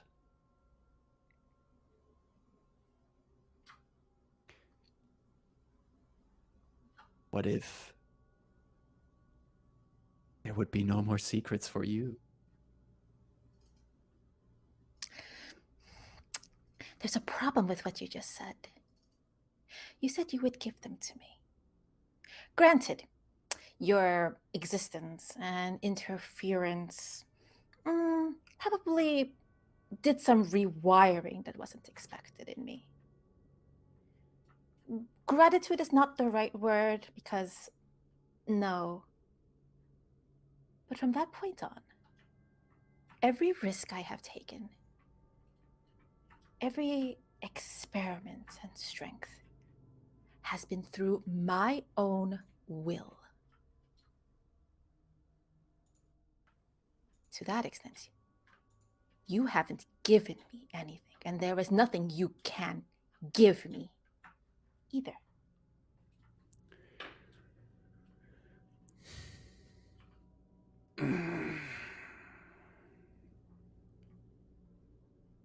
Fine. You make a strong case. What I want to give you, however, is eternal banishment, sleep, exile, despair. And you think you can do that, Rayn underneath? I'm You think you exactly the can- Triton to do it. I am doing something none of my people have ever dared, have dreamed about. It's not really saying much about, especially your family. That's why I'm going after the biggest notch on my belt right here. Tidal wave?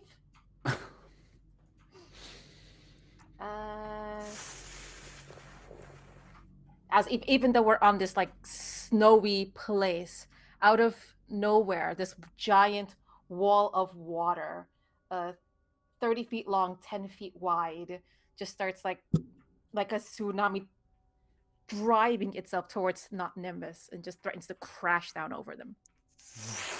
Just towering upwards and rushing towards Nimbus. And not Nimbus is just standing there as the wave crashes down. Water rushes over the snow. And not Nimbus is gone. But you hear a voice echoing around you. To banish me, you'll have to get me. Not my idea of a date, but I'll see you soon. Crack turned into a gate, and the gate has become an eye. Which I will squish between my fingers. I look forward to your caress. The storm vanishes. The snow batters you once more, Rayn, before you suddenly feel yourself drawing in warm breath, your eyes opening, and you're looking at Rebus, who's currently leaning over you in a room covered in rubble and ruin. Miss Rayn, Miss Rayn, friend. Hey, Hello. hey, are you okay? Oh my. Oh, you're back. Oh, you're back. It's okay. You're okay. I did Can you not move? Can mean you to move your go hands? anywhere. Can I move my hands? Yeah, you can move your hands, yep. Okay. Okay. I help like incorporate her like slowly like have her sit up.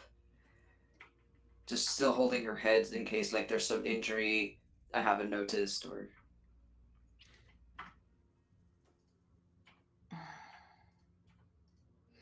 Do I see? Thank goodness you're okay. Thank you, Rebus. Do I see Aurea anywhere, GM? Yeah, Aurea is actually still in the grasp of Dythun, who has a claw to her throat. I'm going to stand up as I finish like taking my arm off of Rebus. I'm gonna just gently like have lead Rebus as I walk over to Aurea.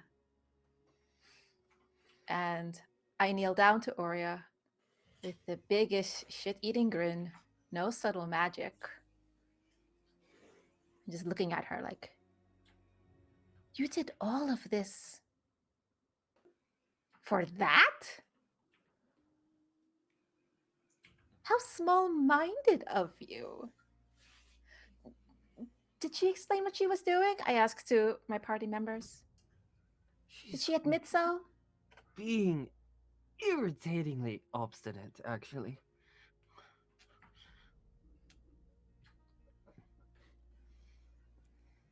as I mentioned to your companions,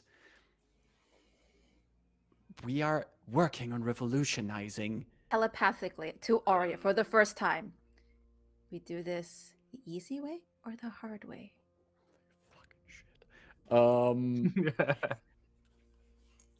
Rayn, I don't. Give me I an don't intimate- think Arya knew. No, I don't think Arya knew that. I Mm. hate Nope. it all Okay, this good. time.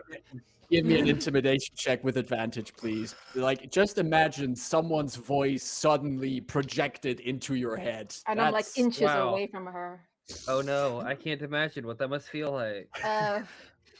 Nat 20 for 23. Yes, yeah. You look her straight in the eyes as you project your voice in there. She tries to pull back, but Dythun, I would assume if she tries to pull back, you'll still have a hold on her, right? Yeah, no, she's not going anywhere. She's not going anywhere. She looks at you, her eyes wide.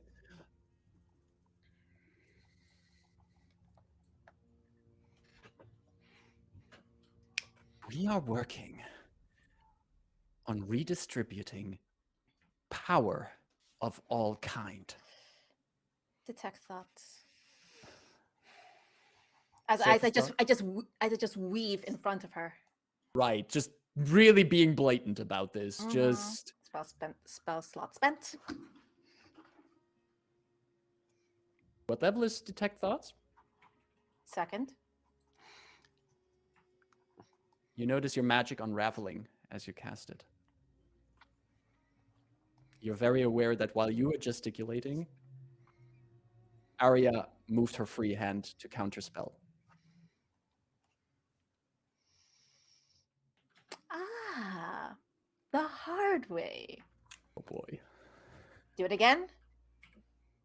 Subtle magic, third level. There's no vocalization. There's no vocal component. There is no somatic component. I just look at her and will it to happen. You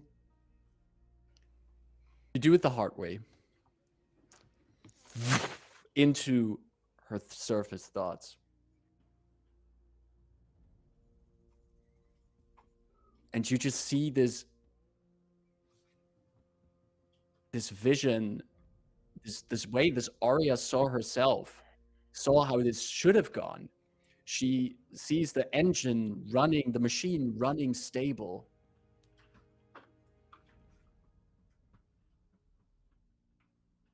And her moving the district of Skyway through it.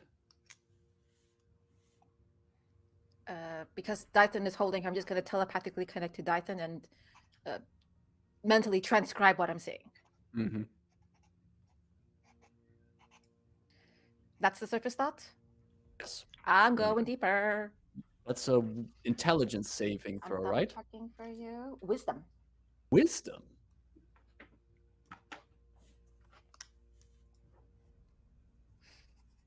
14 is the DC. Did she succeed?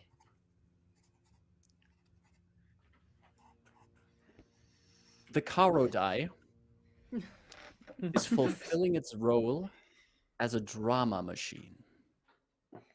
Yes. You dive deeper. So she knows I'm in. She knows you're in. You go in. Is there anything you're looking for? She hasn't answered yet. She just saw on the surface, she visualized the machine working. But to what conclusion? Really? You see her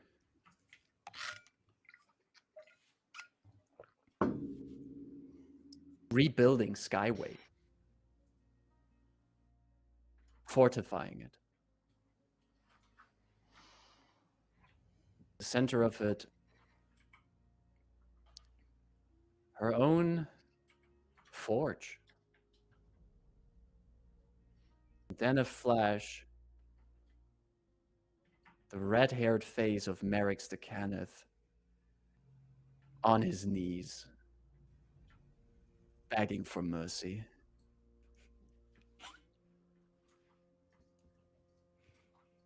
Redistributing power. Mm-hmm. So you're doing this for capitalism? Says Rayn inside memory, inside thoughts. And you hear her responding in her own head. I'm doing this for all who have lost. Lost in a war that was fueled by their ambition.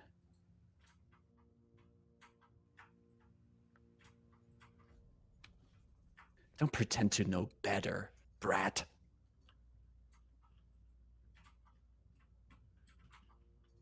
She's trying to push you out.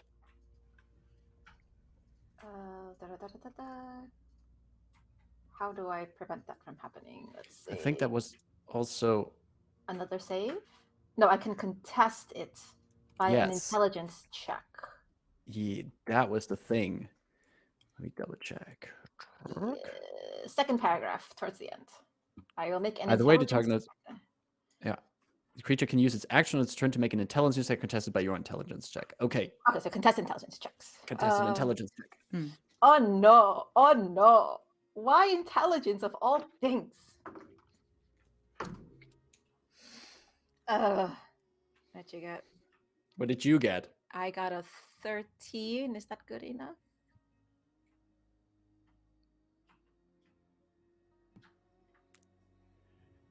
We're tied. So roll off. Rollsies? Beats it, meets it? It's a check. It's a contested check. It's a Okay, contested check in this case. So, all right. well, let's tell put me. it different. Either we do. Let's do this. What's your intelligence modifier? 0. And she wins it. She has the higher modifier. Fair enough. Being pushed out of her mind. And she just looks at you. Don't ever do that again. Choose the easy way then. Next time. I say out loud verbally. I say, did she say that out loud?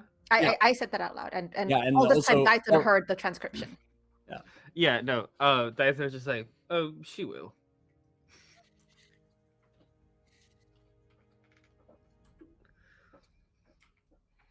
What stakes do you have in this? Except for a chance of helping and changing the world, and don't pretend like you don't enjoy the coin you've been making on this. Simply a means to an end. I have my own saving the world ambitions. Well, then maybe our goals overlap. You looked rather comfy in your fortified flying palace.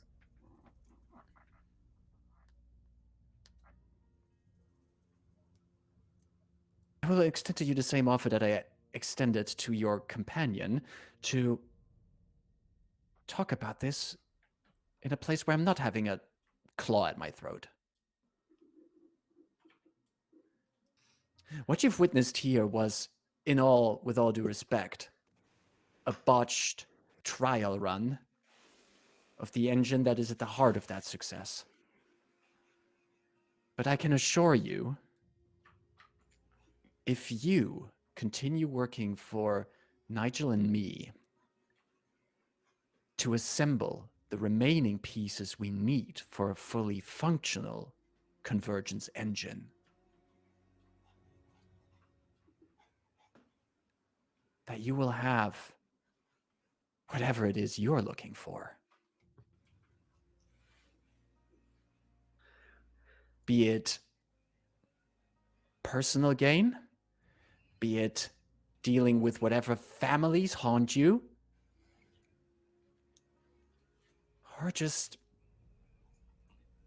having more coin than you can spend. Why would anybody in their right mind want to do that? Like, forgive me if I I am misinterpreting things, but it looks like you just want to bring about another war. This time for resources and power, but isn't that what all wars are about? And do you I really thought you, of all think? people, would have had enough. Do you really think, Cypher, that there is that these other families would not do the same? This is just a lull, a phase in which we sleep in between the next grand war that comes. And if we do not take what the power they have from them, we will all suffer for it. I believe that is a very narrow-minded way of seeing the world, and a very easy and cowardly escape. And my name is Rebus.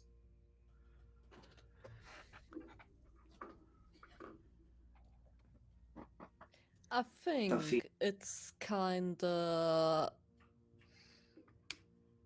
lovable as someone who actually has a lot of power. Who wants to change things because, let's face it, she is not happy with how the power is just.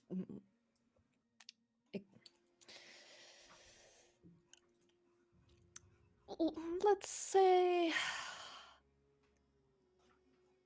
What's the word for this? No, my English sucks. Distributed? Yeah, exactly. Thank you.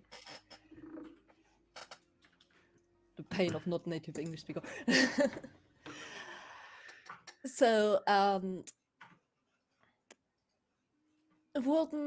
I think I would more understand if someone of the people who is really suffering from the war in like basically everything and not only, for example, loss of what a if- person.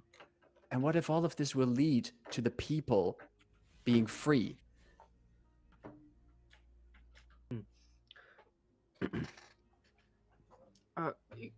Rayn, Mm. Dythun's gonna like take her hand, Oh, place it where his hand was. Would you mind holding here for a second? And he's gonna walk over to the machine. I make my hand icy cold in the meantime. Like I control water and like make sure my fingers are nice and frosted. So whatever Right. strength she can't muster is met with the uncomfort of like not frostbite, but uncomfortable. You go over to the machine, Dythun? I'm gonna look for any piece that we had previously recovered, like where they're situated in the machine and if there's one that can be removed. You can see most of the pieces that you've recovered. And with your strength and your if you don't want to be gentle with the machine, you could remove them from them. You said the engine was wrapped up in the chains, correct? Right. Yes. I want the engine. I want to take the chains off and take the engine. To take the chains off, you have to touch the chains. I'm aware. We've been through this many times. That You What happened to chaos? Everyone was so happy with chaos like 10 minutes ago. Oh. you rummage through it, I you get to the part with the quintessence engine that is wrapped in these all too familiar chains. You touch them. Can you give me a charisma saving throw, Dythun? Yeah, absolutely. You need luck. Much better. That's a 19. That's one of my natural cat advantages. There we go. You pull off the chain, and as you do, you just briefly hear this voice of Mortal in your head going, "This looks like a more We don't have time for this. Shut up. And he's gonna like put the chains in his backpack where it's not touching anything, and then grab the engine. You pull out the engine, and as you pull them out, you again see Tuuvaktuul's eyes looking at you. It's kind of shrug like, hey, I wouldn't say you were right, but I think you hear steps behind you. Nigel Farius is approaching. He's like, what are you doing? No, you see,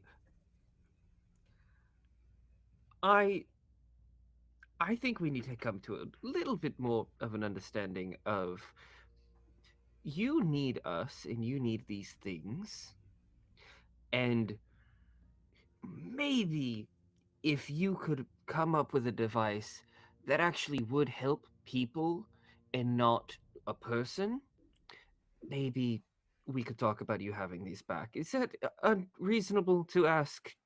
He gestures to the rest of the party. What does she have on you, by the way, Nigel?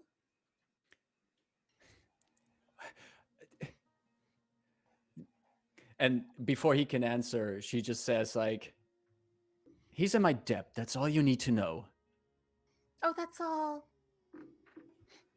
Nigel, I can be a very wonderful friend. Are you trying, Aurea says, grinding her teeth, are you trying to steal from me?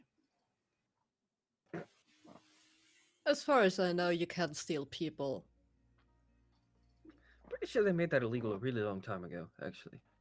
I was also referring to the parts that your Leonin is taken from the machine. Well, you haven't technically paid for them. At least not for this one. For the last part. So, Nigel, what say you?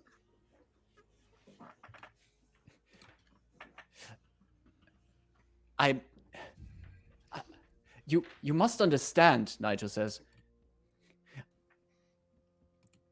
Aurea is making it possible to create a device here that is a breakthrough of magical and technological purposes. Mm-hmm.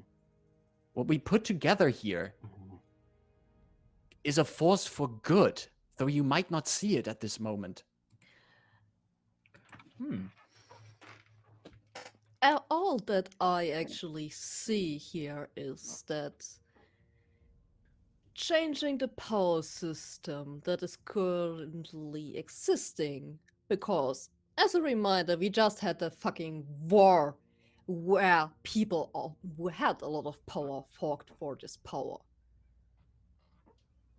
And changing that system that just came up with everything that occurred because of this will just lead to the next person, group, nation, whatever, who wants to have more power. And it will lead to another war.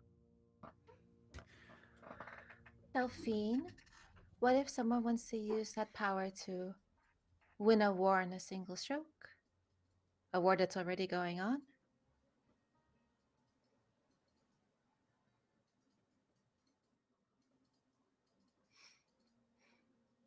I mean, that would be an easy win.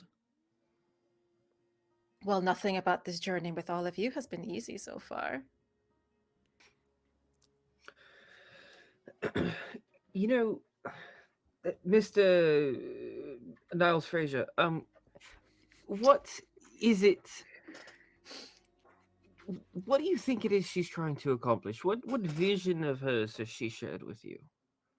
Because we've seen a very seemingly different vision. Once the Convergence engine is running, it can be the heart of a reactor that will make the creation and empowerment of a lot of technology a lot easier on a far-reaching distance. It can be used to make us independent from the needs of the likes of House Kenneth, House Lyranda, of all the dragon-marked houses who squeeze the common people. And Lady O'Corin gets to decide exactly how that happens? Who gets to use the power? Where it gets distributed? Where the profits go? Doesn't seem like it's fixing much. Also, what is she doing with the people who have more power than others? Like, naturally. You see Nigel is stammering at this point, and Aurea, still with her frozen throat here with Rayn nearby, says, "Do you want to really have a say in what this will be used for? Do you want to help decide what we will do with this? I would advise you to stick around.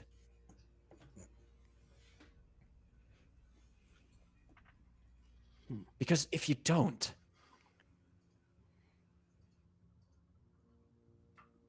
I can find others who will help me finish this." Don't try the other adventuring guilds. Well, Dythun, luckily, if darling. we've learned one thing from our Go ahead, Rebus. just if we're learning one thing from our journeys is we can also find a lot of people who would help us stop you. So we have enough information now to know what you're doing. It's not only about collecting the devices, so your choice. Use them for good or don't use them at all. And you think you could work against me? You think you could find the other objects? Found these, and without much trouble. Because someone pointed you in their direction. Dythun, darling, would you pass me the engine this time? No, I wanted it. Yes, of course. Here, the traits. Back Just- throw. Do I see disappointed looking eyes at it? Yes. Hello? Can I make... it's not a creature, so I can't make a mental connection with it. No. So I'm just going to hold it up and talk to this inanimate object in front of everyone, audibly. You see, and I point it downwards towards Aurea, like this group selfie, almost kind of gesture. We all have different definitions of justice. But hers sucks. Especially for the, the sort of personal tinge we're getting in here. And I can tell you all about what I saw, and you absolutely would agree with me. I mean, we're friends at all. Suffice to say, one thing I've learned after all these journeys with these strange melangerie of some very attractive people here, that as talented and as wonderful and as powerful as I am, I've learned I can't always do things alone. And I rely on the support of, I almost said my betters, but people who I can balance me out. You, T, are in that good company. Give us a chance to convince you that our justice is better than her justice, whatever the heck your justice is. Let us go through with it, but on our justice. You'll like mine, I promise.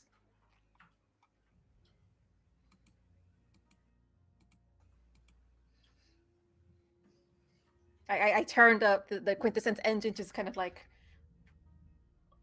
to show everyone in the room the structure. Nigel, Aurea's face right and clear, like bad guy, bad guy, bad guy. Rayn. Yeah. As you move around a planar artifact like the selfie camera, you notice that the gears inside of it start moving. A regular metronome sound ticking on its inside. The rubble of the machine behind you creaks, shifts. And as it does, you hear Tuuvaktuul's voice. Not just you, all of you hear their voice in your head.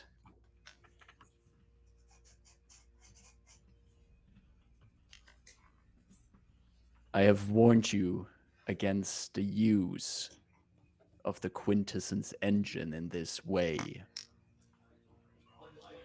You allow me to witness the culprit of this perversion. The culprit desires to continue this path. Do you desire to bring true justice? My true justice requires me to continue this path, but not for her reasons.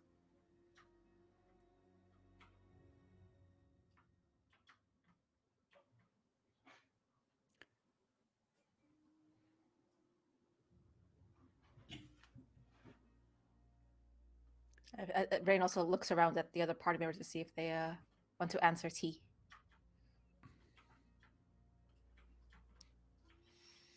Oh, go on.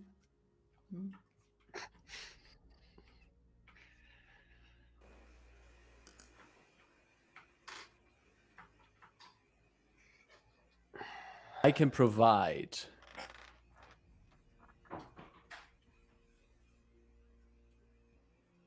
means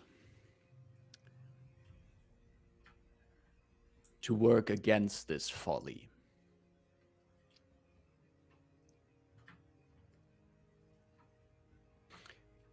Will you subscribe yourself to this? I've been subscribed for 8 months now. What is the monthly down payment? Leave a like too if you want to. Where's the bill? I don't see a bell to ring. Is there a discount code? Use code Tuuvaktuul at gfuel.com. I'm sorry. You will provide not only the directions to the remaining items, but the apparatus and our access, at least my access for my justice, which again, I will convince you of in due time. You will like it.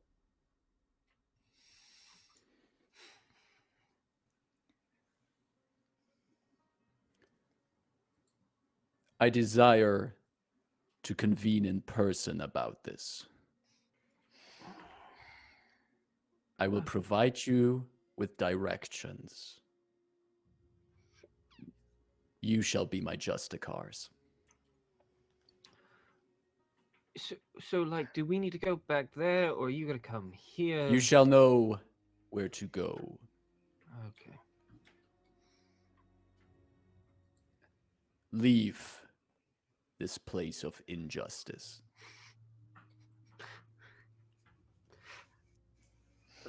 And Aurea is there on the ground. She's seeing this. She's not hearing anything as far as you know, but she's just seeing you all commune with this part of the engine.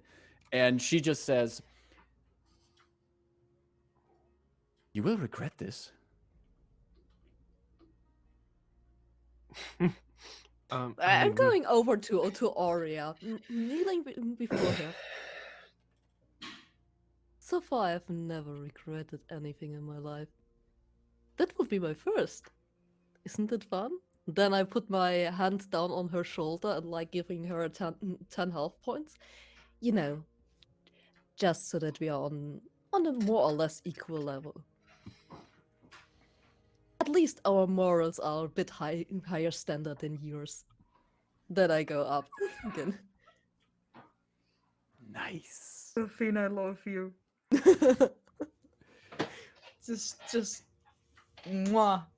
Chef's kiss. You know, to have a bit of a proposition to Delphine here. I've regretted almost everything that I've done, believe it or not, except the things I do with these people. So Ah, I would say if they're all in agreement of this, then I think we're on a pretty good pathway. and we're I'm not scared exploring of our you. options.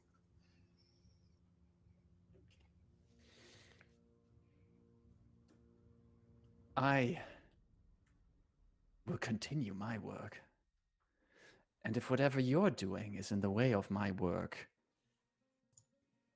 I will stand in your way. Well, Aurea, for now, nothing is decided. So in the meantime, we can keep trading notes, right? Right. Get out. I guess we're going to tell everyone that you're a contract breaker, too. I mean, technically we are as well.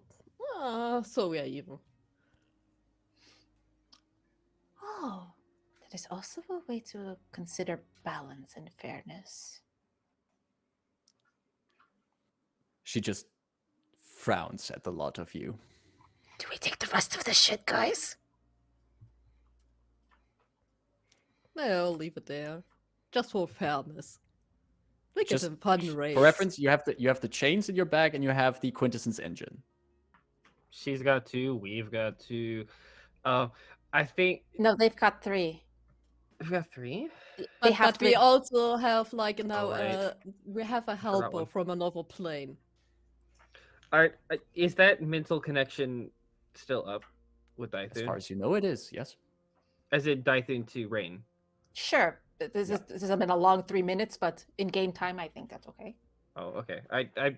I don't know how the spell works either. Or whatever Otherwise, it you is. know how to trigger Rayn's mental attention. Yeah, I think if like Dythun like kind of looks at Rayn.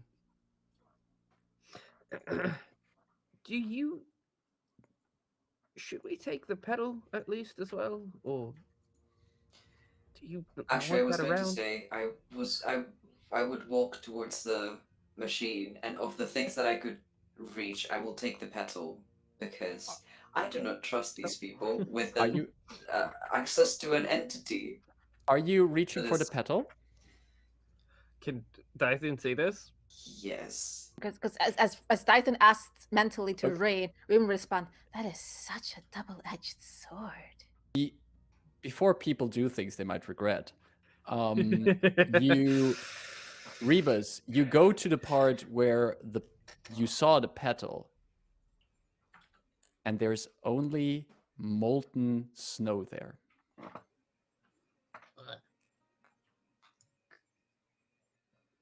Fuck.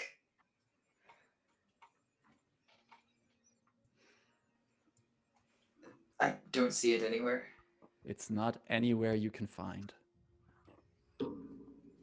Rayn, everything is where it should be. There's nothing new on you at this point. Okay.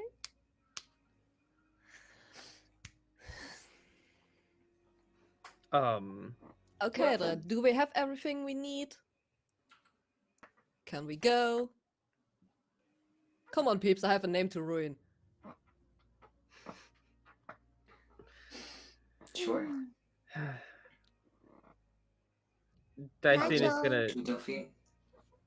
Dythun's gonna let go of Aurea, stand up and say, "Well, Miss Aurea, Ocular Corn, it's been a pleasure, and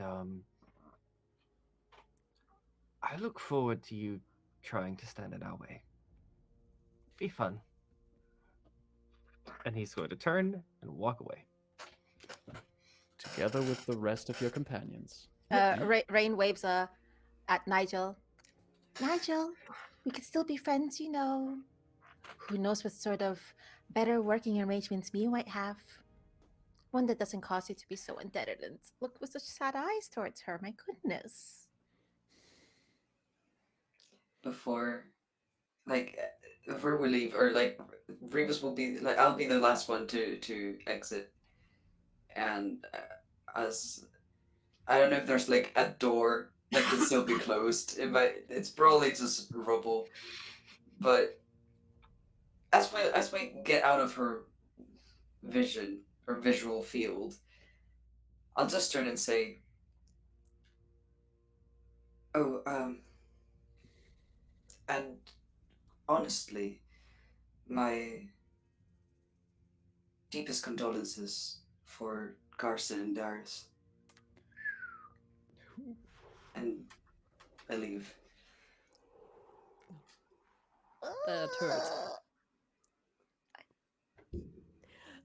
Okay. This is one. happening shortly after Rayn is calling over to Nigel, who was exchanging glances with Aurea and seemed to be at the moment seemed as if he was considering leaving this, but Aurea was already like staring him down, and he stands in place, and then she looks over, hears Rebus say that, and if her eyes could glow with fire, they would at this point. Delphine, what would you like to do? Okay, while we're on the way out, is there anything of value on the way? I mean, we are still lacking a part of our payment. Loot on the way out. Oh, you can carry. So on this dramatic moment, can we still steal something? The pirate is looting. Come on. I love it. I love it. Order at its finest. The place is blown up. We have like the most valuable stuff, and we are still missing parts of our payment. So let me narrate I'm practical. Let me narrate this properly. While Aurea is burning with anger at that last remark of Rebus, the party is then vacating the premises, and Delphine keeps an eye out for valuable stuff. Things you can carry. I still have like a essential where I can stuff things. Not Exactly. unlimitedly, but at least a bit. Some beautiful vases here hidden under some of those blankets. There's some nice little wood carvings on some of the walls. Probably will fetch a nice penny. Take those with you.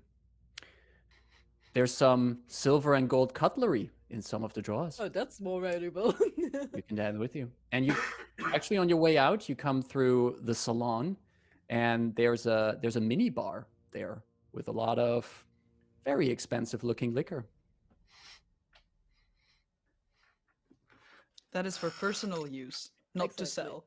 Exactly. You can take that, and there is a really fancy bottle of gin from the wall. And I'm just imagining all of this, like this looting on the way out is just happening while the party has serious faces on as well, considering what has happened. But you got your exit here. You got your information. You rang your emergency line to a planar being who is looking to work with you at this point to assemble remaining planar artifacts to work against whatever precisely Aurea is constructing here. And all of that strikes you as you just go out through the front door into the night, awaiting directions from Tuuvaktuul as we wrap up chapter 5.5. Yes! Great job, everyone. Great That was a job. blow. And we get to continue collecting shit. Exactly. Just to clarify, Rebus did not mean that in a mean way. Like they genuinely, honestly, since they remember now, they wanted to give their condolences to Aurea. It Figured was Rebus just would be so not the right kind-hearted, moment but it for was it. it was also the absolutely wrong thing to say from that Warforged to Aurea. But I Right. know Rebus intents were pure, but as a Yep, player, yep. I'm like, that was a choice. Yeah, well, obviously, I knew Sariel knew exactly what they were doing. Rebus, kind of. I Rebus was here. Sariel was here. Eating popcorn. Indeed.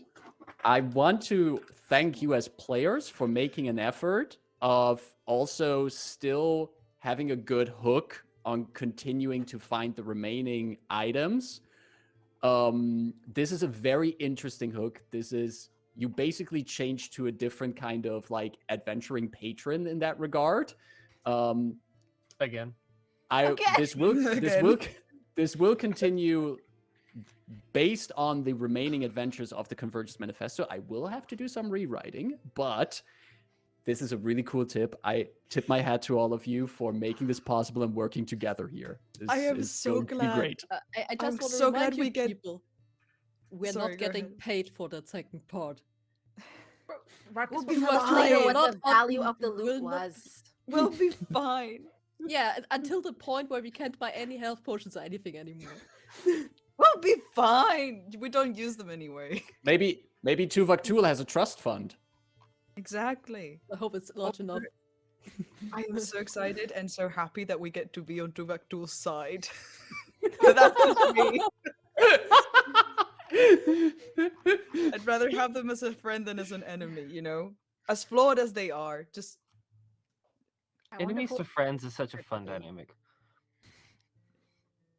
I also feel for Rayn, like this finally was a bit of a character development for her. Yeah. She's Oh, true. eventually doing something selfless in her Yeah. own selfish way. But Yeah, no, absolutely. Baby steps.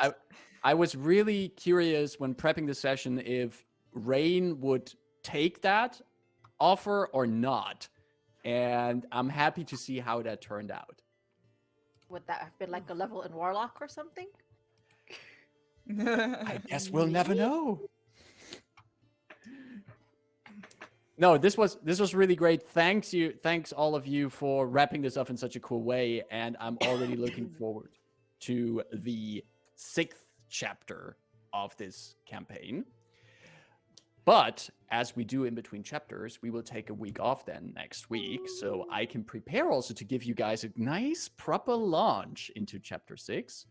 This is, however, not our last stream of this week. On Thursday, here in Heart of Tales, we are back with our group for 12, run by Amelia. If you want to check out some witches and demons doing amazing, cool, interesting, and romantic stuff in our streams, be back here on Thursday to follow their activities. We are back here then, not next week on Tuesday, but the week after with Convergence Manifesto. Keep an eye on our Twitter account at horde_of_tales to keep track of everything we do. And if you want to catch up with the things we do, if you want to know how these people ended up working for a planar entity and collecting planar artifacts, you can find all of our VODs over at our YouTube channel, youtube.com/Horde of Tales. Yes, this will never get old. And if you like what we do there, please, it would really help us also on YouTube if you would leave a thumbs up, leave a comment, subscribe to our channel, fuel the algorithm. On YouTube, you also find our YouTube Shorts, where some interesting highlights of our games are shown with some nice little they're edits excellent. done by Ida here. Yay! And Can you should recommend. definitely check them out. Me Googling telenovela sounds for the latest one. The dramatic piano. Mwah! Yes. Amazing. Also, peeps, if you liked what you saw today here on Twitch, you can subscribe to our Twitch channel. Not only follow us, but also subscribe because, like, you know how it is, every little bit helps us so that we can make more content and, like, you know, And- finance the stuff we do. And y'all, the content we have in the pipeline is amazing. We have some really cool shit in the pipeline, details being hashed out. I am excited. You're going to love it. And I really wish we would be in a position where, like, hey, we can compensate you, but we're not there yet. So Yeah, if you have we're Amazon Far Prime, away from it. you get a free subscription for Twitch for Mhm. Gaming Mhm. Prime. If you're not using anything, pop it on off to us. You won't regret it. We also have a coffee. But y'all, the content we have planned, the people we're inviting, it's This will be a very interesting year content-wise. And gonna be I mean, can I just say about like the streams that happen on Thursday? Definitely the most interesting tabletop RPG streams that happen on Thursdays, undoubtedly. Absolutely Oh, by the way, unrivaled. Austin, Yeah, why we have you here? Ada said that she would love to have a mini campaign of the Dagrios game. What? Mm.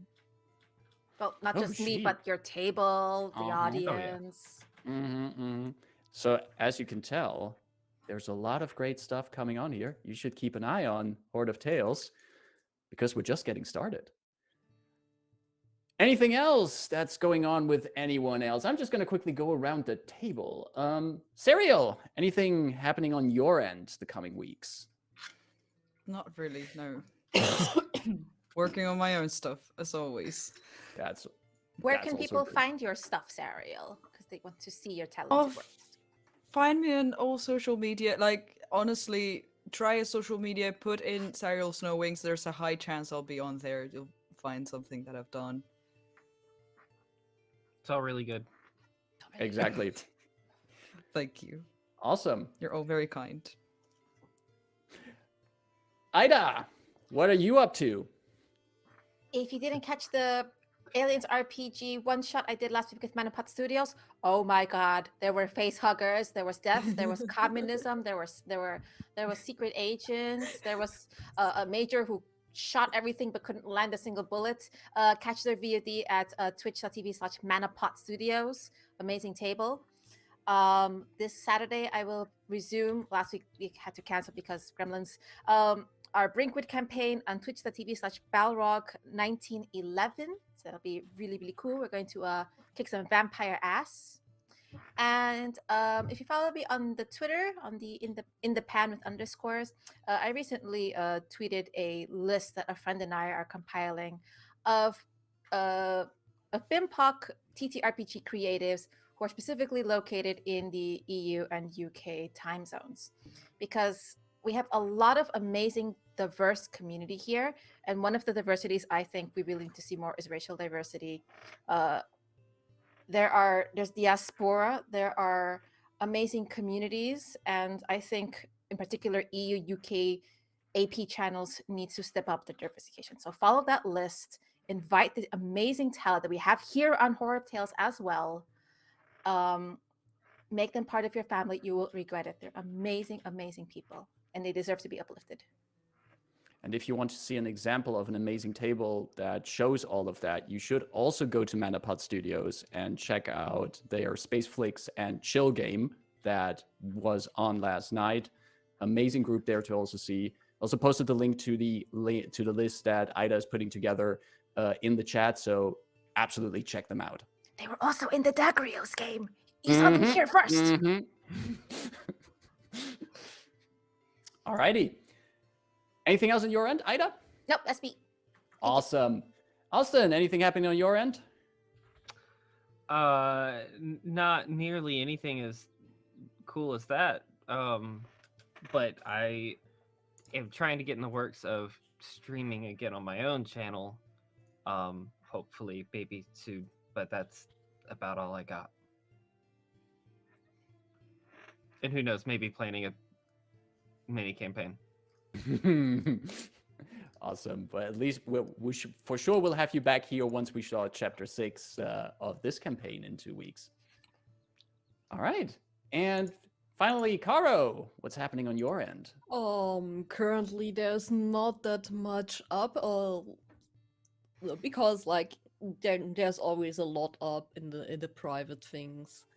So there, you know, it is sometimes. I wish you all the spoons. Exactly. All righty. Marcus, anything from you? I am, as always, here on Tuesdays to run with all of you fantastic people. And if you want to keep tabs on what else I'm doing, you can always follow me on Twitter. I'm at the Chindividual, where you can keep tabs on what's coming up on my end.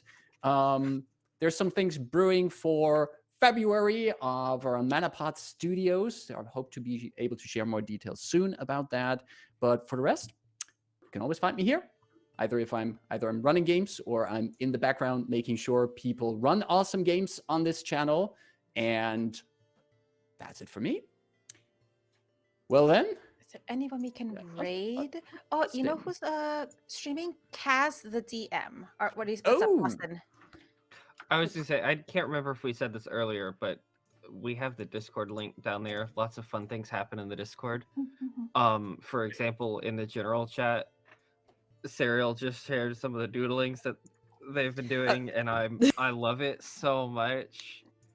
It's so good. Please get to our Discord. We have I fun see. there. I found them. Awesome. Yeah, absolutely. Come join us and check out our chats and the art that's being shared there. It And looks more like as if there's an art stream at CAS. which is also great. So we are going to take our people over here to cast the DM. So join us in that raid over there. Thanks everyone for playing today. Thanks everyone who's hung out with chat with us. We'll hope to see you back soon here. We enjoy what we're doing. We enjoy that you're being here, and take care everyone, and see you soon. Bye-bye. Bye.